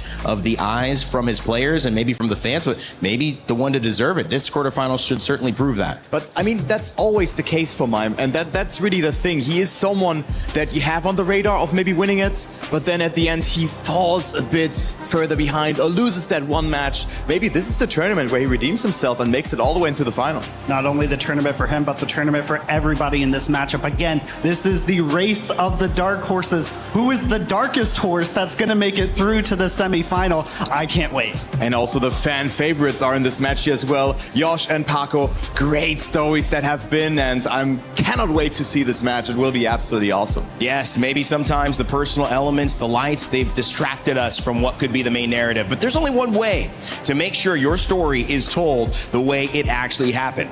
That's for you to write it yourself. As we head over to our third group of the day, we've crushed 4 keys. We've sent 4 players to our semifinals. Let's begin the second half of our quarterfinals and advance 2 more. I said to our players just now a bit about Trackmania, saying, could this be one of the greatest esports of all time? I think we all agree it can be. This is incredible! Incredible! And we have the fans already starting here as well. We saw an amazing quarterfinal there. We're halfway through our quarterfinals. Just goes to show how close they are now. Every single race, every lap. The margins are so slim, Milos. Absolutely, and this is kind of the cherry on top. That Trackmania is the game that will decide things in the context of the Esports World Cup Club Championship. Huge, obviously, for EPOS. He was beatboxing before the game. He was beatboxing out of it, but for Gwen, for AGAL, you heard it from the fans, 100 extra points on top of it all. It keeps it all competitive right to the edge. But now, game 3 is upon us, so please, Paris, are you ready for game number 3? Let's bring out our players to the stage. Our next 4 for game number 3, please, big welcomes for the match of the underdogs, Elcon, Josh, 1248, Push Tito, Paco, and Mime. The crowd go wild, and rightly so. 4 players all gunning for that semi-final, but which 2 will make it through and which 2 will fall slightly short? Remember this competition, $500,000 prize pool here for Trackmania at EWC. Every player wants to ensure they make it to that grand final later on today. Who'll go through? Let's find out as we get into race 3 here in our quarterfinals. Oh yeah! And the fans have just been replaced. The red and white now with the black and yellow of Navi. Mime still has a chance to push up that leaderboard. And don't forget, Navi is in that club championship race. They're in $1 million position. I'm not sure how many millions, guys, but Mime getting a win here, making that underdog, that dark horse run, in actuality would result in a major impact for that organization. But the fans are already performing like $1 million here. What a great entry that was here, bringing in the vibe. And also take a look onto the ban phase now. We have our bans coming into play. Australia being the first map being banned, then Japan, Canada, and Germany, and Argentina here import is our very first map. Yeah, we finally get to see Norway. This is going to be really exciting because we have a lot of players who could potentially have a really bad time in this or a really good time. But Josh was having a really good success on Norway when he played that yesterday. Elcon picking Argentina, honestly not that surprising. It fits his style very well. And also he played that double final situation against Lingo on that particular map. And also we have Saudi Arabia as our third map. The penultimate will be South Korea. And again, as almost always, Poland will be the decider. You know, this is interesting because Norway's been banned out almost as consistently as Australia, but they let it through. And in a race with dark horses, maybe this is the key to somehow switching, turning the tables in your favor and finding a way through the gauntlet. So much more to be decided here as we send it over to your casters for our third quarterfinal out of 4 here in Trackmania. It's Twiggy and Nua. Thank you very much, Rain Day. And yeah, Norway sneaking through the ban phase there. It has, as pointed out there by the desk, Twiggy, it has been banned away almost as much as any other map. Australia, the only map with a higher ban percent. But I will say, Norway, a surprisingly high pick rate when it gets through the bans. There are very clearly a few players who are happy to pounce on that one whenever it makes it through the ban phase. Yeah, and least of all here, although he didn't pick it, is Josh, right? Who did win that game in such insane fashion, alongside Mudder in the lower bracket, to what seems like sent him on a streak of momentum that propelled him through the next match in unbelievable fashion. Look, Josh, I don't think many people would have had him on their lists of the top 16 players in the tournament, but he is here, and that is partly because of this surge in performance that he has had. He really, really has. Well, we have so far had 3 out of 4 players who qualified through the upper bracket from groups make it through to the semi-finals. In this match, Elcon and Mime are those 2 players who were the upper bracket qualifiers, but I do not think they are going to have it all their own way in this match. This first round, they are very much having it all their own way. Those 2 upper bracket players out in front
to upper bracket players out in front, a couple of tenths the distance as we head into the turnaround in Argentina for the first time. But here comes Josh, and his turnaround is clean. Paco is quick as well. Mime has switched, and that is a 4 tenths turnaround as Josh was 2 tenths down. Now he's 2 tenths up. Wow, just picking up the lead like it was made for him. It is Pushnito, Paco and Elcon who move ahead here into the ice. Coming through, it's just the identity left. We haven't seen many places swap here, but if there was ever a time for it to happen, it would be when it's this close. Pushnito Paco goes a little too high up the wall, and everybody overtakes. Josh up into 3rd, Mime in 2nd, and Elcon comes home to 1st. So far this week, players have been making that identity on Argentina look deceptively easy. They've made it look so consistent. But if anyone was watching when players first discovered these maps as well, or if you've tried it yourself, you know how difficult that identity is. If you are not perfect on it, it will send you flying. You will end up hitting a side wall, as we saw from Paco there. You will lose all of your speed. It is difficult to get right. These players have just put a lot of time into making sure it never goes wrong. Went a little bit wrong for Paco that last round. Unfortunately drops to 4th place in round 1 on the map. Elcon walks away with 10 points, Mime with 6. This time around though, Josh out to a better start, but great speed from Elcon until he got a little bit too much airtime. It's Mime with the lead as we head into the turnaround. Oh, but it isn't anymore. Slams into the wall, he's gone. Oh, and Elcon almost flips the car there on the side of the bobsleigh. We've seen a lot of players get things wrong here. Paco especially has many times crashed into that wall, but most of all it was Afi who was really making mistakes there on the edge. And this time around, fortunately, nobody going too far off to the side, but Elcon going for that low line through the ice, gaining speed, and may just be able to make an overtake happen again here on Paco, on the identity. Their wheels are touching, but that's good from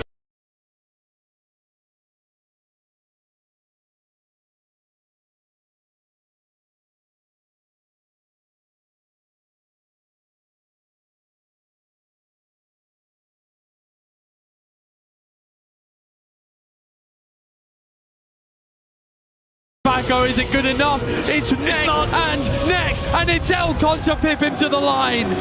Only just, but only just is good enough. Elcon picks up 10 points for the 2nd time in a row. Paco with a PB, still only able to get 2nd place, and I thought it was going to be Paco able to hold that lead all the way to the line. Just about denied, and you can see Elcon already springing out to an 11-point lead over both Mime and Pushnito. Paco, Josh, only 1 point behind the pair of them on 8 after 2 rounds played. Well, surely with a lead like that, you can't just go away over the rest of the game. We haven't seen that happen. We're basically done, right? Exactly. Well, Josh not off to a good start in this round. It is the 3 up front that are Mime, Elcon, and Pushnito Paco. Josh, trailing behind. There have been mistakes. It's not unlikely that he'll be able to take advantage of one moving on through, but it is Elcon up in first position for the time being. It's all about this turnaround, though, which Josh has been amazing at. Will he gain any time on the rest of the pack? It does not seem as so this time around, and it is Elcon who maintains that lead. Mime trying to push for more time, taking all of his speed through this section here and going for the overtake on Elcon. Yeah, I don't think he's going to get him, though. We haven't really talked about it yet, but Elcon and Mime, basically the only two players left in the competition who go for that super wide line in the middle of Argentina. Hasn't made a difference in this round, and now Elcon is starting to pull away up this final hill. It will be Elcon crossing the line in first once again. 3 rounds from 3. He's on 30 points. Mime trying to keep pace, and he was only 42 thousandths behind him on that round, but he drifts even further away down the leaderboard. Little shrug from Josh on that occasion as he sits at the bottom, still looking to find his rhythm here on Argentina. Yeah, what can you do? Early mistake, and there's really no way he was going to be able to make that one back up with everybody driving so cleanly that round. This is a new round, the final round here of Argentina. Josh looking to make something happen this time. We have yet to establish a player in a second place position right in the standings. Josh goes ultra low on the grass banking, excuse me. It is Elcon once again. I mean, he's on fire right now. Yeah, this is only our second time seeing Elcon on Argentina in this competition, and he is looking absolutely fantastic this time around. Looked okay the last time, but definitely not this good. The turnaround isn't ideal, as you say, Twiggy. A little bit much there from Elcon. Went a little too deep on the turnaround. And so Mime, maybe a chance at the 10 points here. Elcon has managed to climb back into second position. Again, that wide line from both Mime and Elcon, who should appear now past Bustillo Paco, sliding into view on screen. And as we enter the identity, it's a large lead for Mime. As long as there's no mistakes, should be able to take home 10 points. Elcon, though, will settle for 36 points out of 40 on map 1. That is a huge performance and exactly how he would have wanted to start this match off. And that will push ourselves into a situation where we do have a second place player finally. Only took 4 rounds to get there. Yeah. But obviously there's still plenty of time left to go, and usually by the end everybody's on about 140 anyway. It doesn't seem to matter how many points you get right at the start of the series. No, it doesn't. As we have seen in our quarterfinals already, it is a long match. Yep. 140 points is still a long, long way away. We've joked about it as a broadcast team a couple of times over the course of the week. You know, that perfect 15-round game. When are we going to see it? A little bit too late in the competition at this point to expect that to happen at all. So, you know, you're looking at 20 plus rounds a match. Completely cleans his act up and starts driving world records every single round. That's true. Unless Neon decides that he's simply never going to crash again and nobody else can touch him. I mean, looking forward to that final quarterfinal, right? I mean, it's Neon versus 3 world champions. Players who have all won a world championship at some point, and you somehow still can't discount his still got to rate Neon in that one at the very least. It's I mean, every game from here on out, the semi-finals are going to be ridiculous, the finals are going to be ridiculous. You cannot pick a player out of this group of 16 that you're like, don't feel too strongly about them, honestly. Not my, you know, it's all right, I guess. Oh, Josh is going to fall out of contention there, going a little wide. It is seeming like it is going to be an Elcon and Mime show for the time being. Yeah. Looking very good for Mime, who, again, we've seen him on this map once before, picks it this time around. And I will say Mime, out of all the players that we've seen on this map, one of very few to not have a DNF on it. And that might be what you need here at the start of this match. This might not be a DNF, but it will be a big crash from Mime. Having a little bit of an awkward time of it here in the first round on Norway. Elcon looking comfortable, looking confident. I don't know how Paco didn't clip on the inside of the hole, but he does clip on the outside. Mime back through into second place. Elcon with an easy first place as long as he lands this, and he will. Round the final corner, Elcon across the line first. Mime takes second place. And dominance from Elcon across 5 rounds. So far, absolutely, yeah. I mean, Bustillo Paco's line outside of that final ice slide, sorry. It's scary, isn't it? So scary. Sketchy. He has hung a wheel into that gap a few times. And in order to avoid hanging the wheel this time around, he crashes into the outside wall instead. He had to overcorrect into the wall, yeah, exactly. Which is also not ideal. Yeah. I'll level with you. He's the only player who seems to go quite that inside. Oh, and there's another situation where he's gone too inside on the ice and he has hung a wheel over into the barrier. And well, with him out of the picture. Josh might just be able to catch back up to the player in orange, especially if Mime falls back once again. That is a deceptively difficult section of the track, getting off of the dirt and then directing yourself around the banking. This line from Josh, we talked about it last time we saw him on Norway. He is crazy through that first jump, taking such an inside line on the jump, so close to the wall on it and landing so early. It's a good map for Josh as long as he can keep everything else clean. It almost makes it more insane that he's still losing to Elcon on this round. Finally wrestles the lead away from him. Now out to a decent lead. Elcon kind of clips, but it's just quick. He's that far inside. Josh still with the lead. One jump to go. Can he hold it from Elcon? It looks good. I think it is good. But the speed from Elcon is there and Mime is through as well. I thought it looked good and I was wrong. Yeah, all 4 of its wheels weren't on the ground at the same time, and he just bobbled and bobbled and bobbled and barely got gripped by the end of the platform. Just wasn't quick enough. That is rough. There's not a massive amount he could do about that. Realistically, it's just a rough landing. Twiggy. Yeah. We're 6 rounds in, and Elcon has 5 firsts and a second. Yeah. We have talked for years about how quick Elcon is, but the consistency. That's the thing. Any one of these players as well, if they turn it on a certain day, you know, You're right. Listen, Twiggy, you're right. But for Elcon in particular, is this the Elcon that was promised? I see exactly what you mean. Right. Is this the Elcon insanely fast, crashes all the time. All the time Josh crashes there. That's a little bit unfortunate. That is the risk. Finally, Elcon has found out how to not crash. Yeah. Is this the Elcon the Twitch chat has lost their mind about? Yeah. Like, you know, for every tournament for the last 3 years, where they've been like, Elcon's going to win this. He's so quick. He has every world record entering the event, and then he just crashes a little too much. And now he's not crashing. Yeah. What is happening? That is scary. It's a scary prospect as well. It's his first game of the day, and if he wants to win, he'll have 2 more to go as well. And look, if everybody's looking at this, Elcon might have the same problem here as Josh did. He does indeed. He's alive, but he gets overtaken once.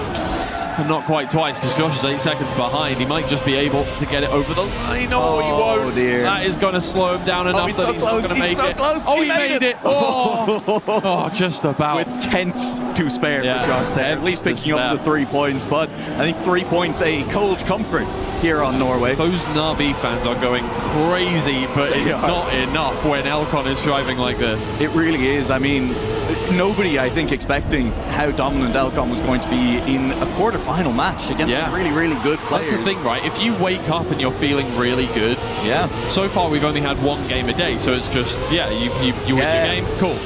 Today, there's the chance. 3 games for Elcon if he wants to get through to the grand finals here, and if he's feeling this good over the course of the whole day, I don't see a reason why he would stop feeling good. No, you have the chance today to build momentum in a way that you really didn't across the first 3 days of competition. In fact, Elcon and Mime, they've had a day off at this point, and Elcon has clearly used that time off wisely, looking great coming into Saturday. He will be overtaken by Mime as we speak about him there. He nearly goes into an outside wall. He has survived, but it has handed Paco a very large lead at this point, in front of Mime, in front of Elcon. Although look at the speed, look at the line from Mime.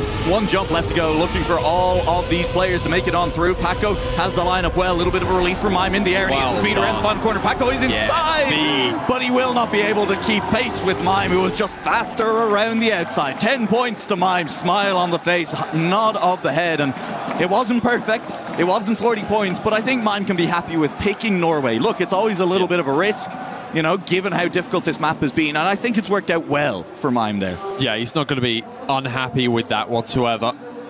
No. Heading to Saudi Arabia now, and this is another map where Mime feels relatively comfortable. This is where Mime beat out, who was it earlier? It could have been anyone. There's simply no way of knowing.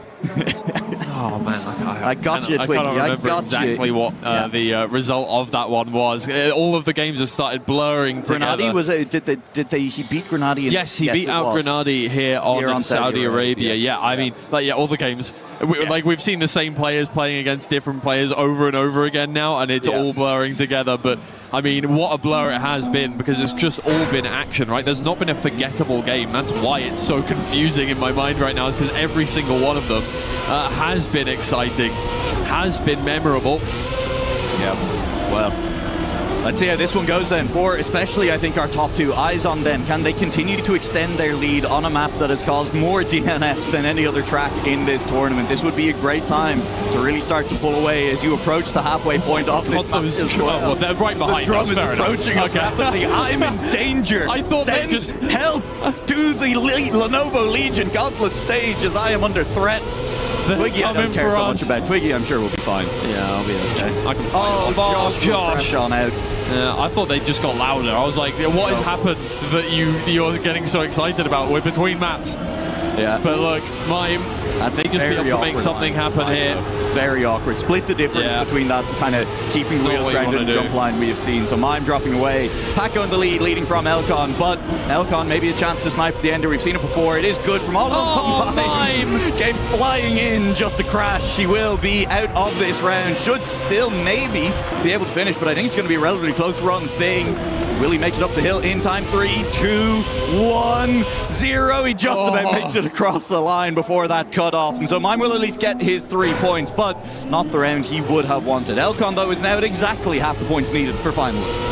Yes, indeed. And yeah, this is starting to fall away from Paco and from Josh here. This is the thing.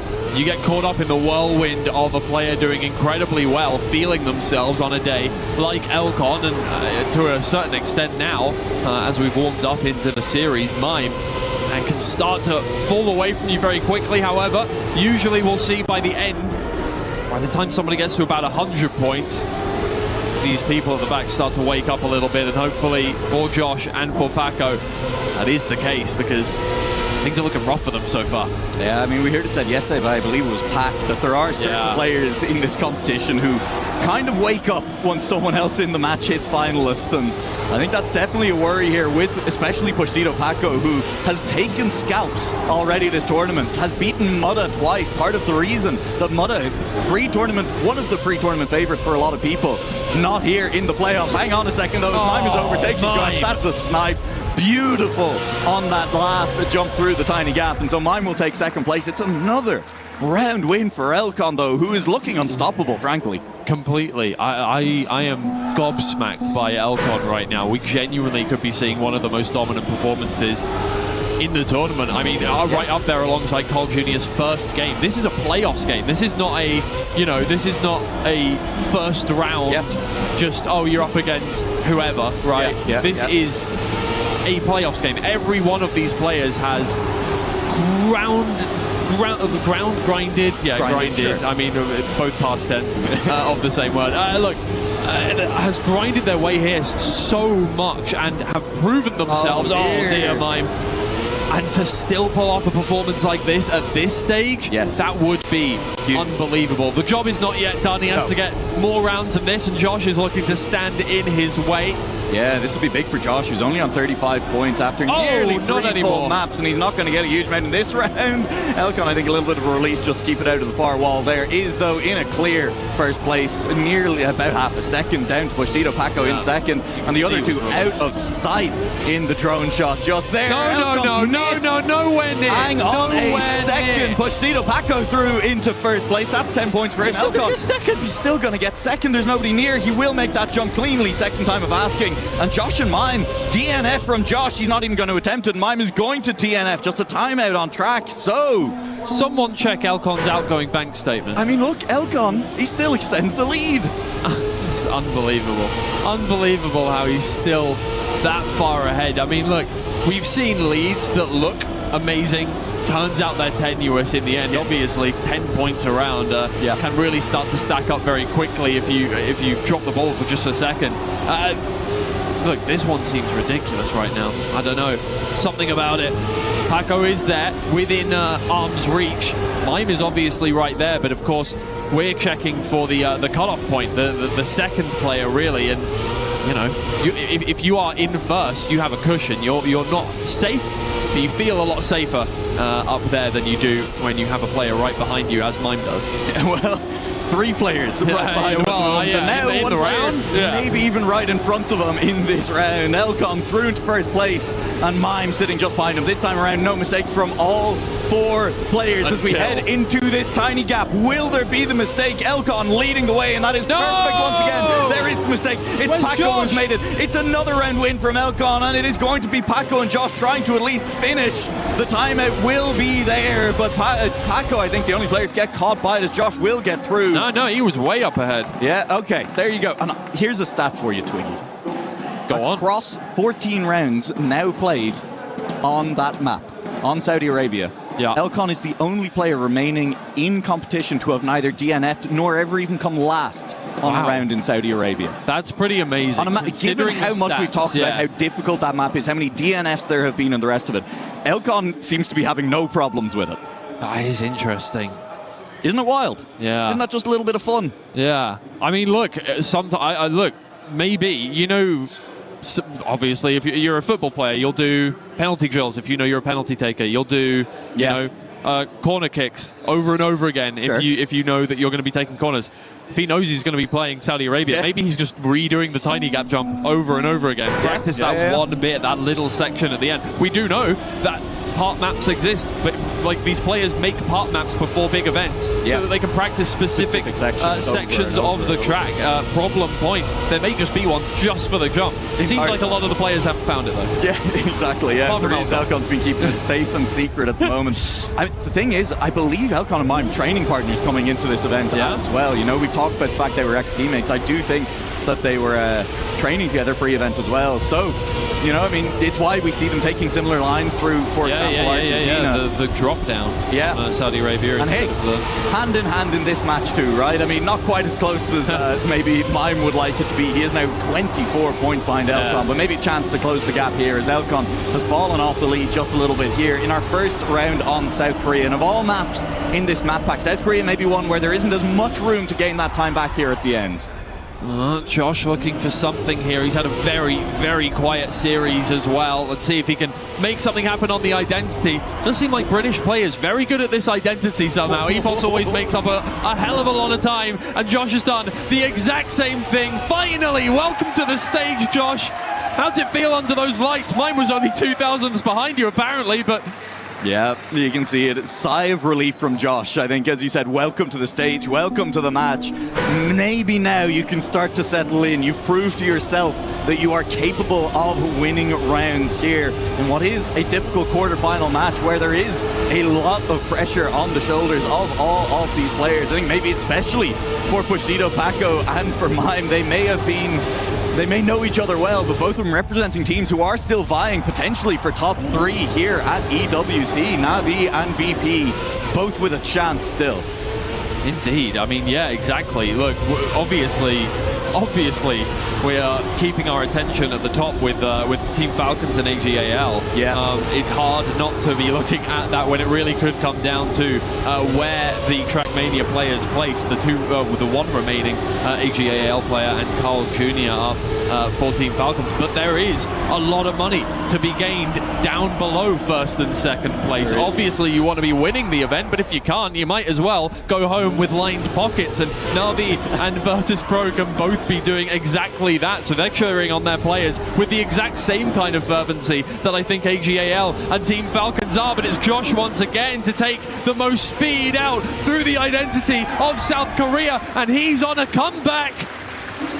Well, don't call it a comeback, Twiggy. Never call it a comeback. Don't call it a comeback. He was always here. He wasn't really, is the thing. This has been now 2 round wins in a row. And you called it before we even got into the identity the first time that the British players have looked quick here for whatever reason. And Josh now has found a couple of tenths in the identity both times to pick up clean round wins against the rest of this field. So that'll be more than a few tenths over Mime for all 3 of the other players. Touch on the wall early on this one, and Mime starting to fall back towards both Paco and Josh. Elcon still with a commanding lead out in front of the rest of the field, but Josh is really starting to squash this field. A 3rd round win in a row on South Korea would be huge for him.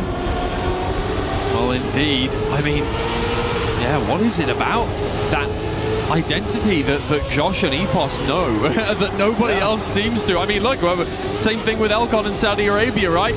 Some players are just absolutely brilliant at certain identities and certain specific parts of the game. Josh comes from full speed. I don't know if reactors are really his thing, but here we are. And he's doing very well. Can he do it again? Paco and Elcon out ahead for the time being. Is he going to gain any speed on them? He's gaining speed on Elcon. He's gaining speed on Paco. Can he do it again? Can he get the overtake? No, the final turn isn't quite there. It's Paco to get 10. Elcon 6 thousandths behind once again. He's going to move up to 109 points. And Josh finally is stopped from his, well, I mean, the monumental amount of points that he has gained in the last couple of rounds. Yeah. Well, right back up there. Look, Elcon has been a little bit quieter in these last couple of rounds than he was to start this match off, but it built up such a genuinely monumental lead already that now these second places just ticking it over. Elcon is slowly getting a little bit closer towards that 140-point mark, only 31 points away from it now, and any second now, a win for Elcon would put him dangerously close. Won't do it. Won't be this round. Tell you what, as that is a touch on the outside wall from Elcon, still had the reactor going, so doesn't lose too much speed, will still be able to pick up a couple of places if there's a major mistake from anyone else, but that mistake may be unlikely to come through with only a few corners left here on South Korea. Mime overtaking Paco as we head towards the final grass turn. Chicane to come, and then we're into the identity. Mime now has built a 10.5 of a gap back to Paco. Josh is still here. Mime has made that mistake, and we'll see if Elcon can overtake him. But up front, this battle is Paco versus Josh. Paco way out in front for a given value of way out in front. It will be enough, though. It should be enough, though, to carry him to the finish line ahead of Josh. That will be 10 points for Pushito Paco. Josh 1-1-1 behind, and that will be another second place for Josh. What is it about getting to 100 points that suddenly just everybody else is right on your tail? They look at the scoreboard, they're like, oh, wait. Hold on a second. Hang on. There's a game going on. They might win. There's only 2 spots available. I forgot. That's true. These guys just play this game all day, every day. They're so used to that there being no stakes, none at all. Yeah. They realize under the bright lights. To be fair, I do think I said this a while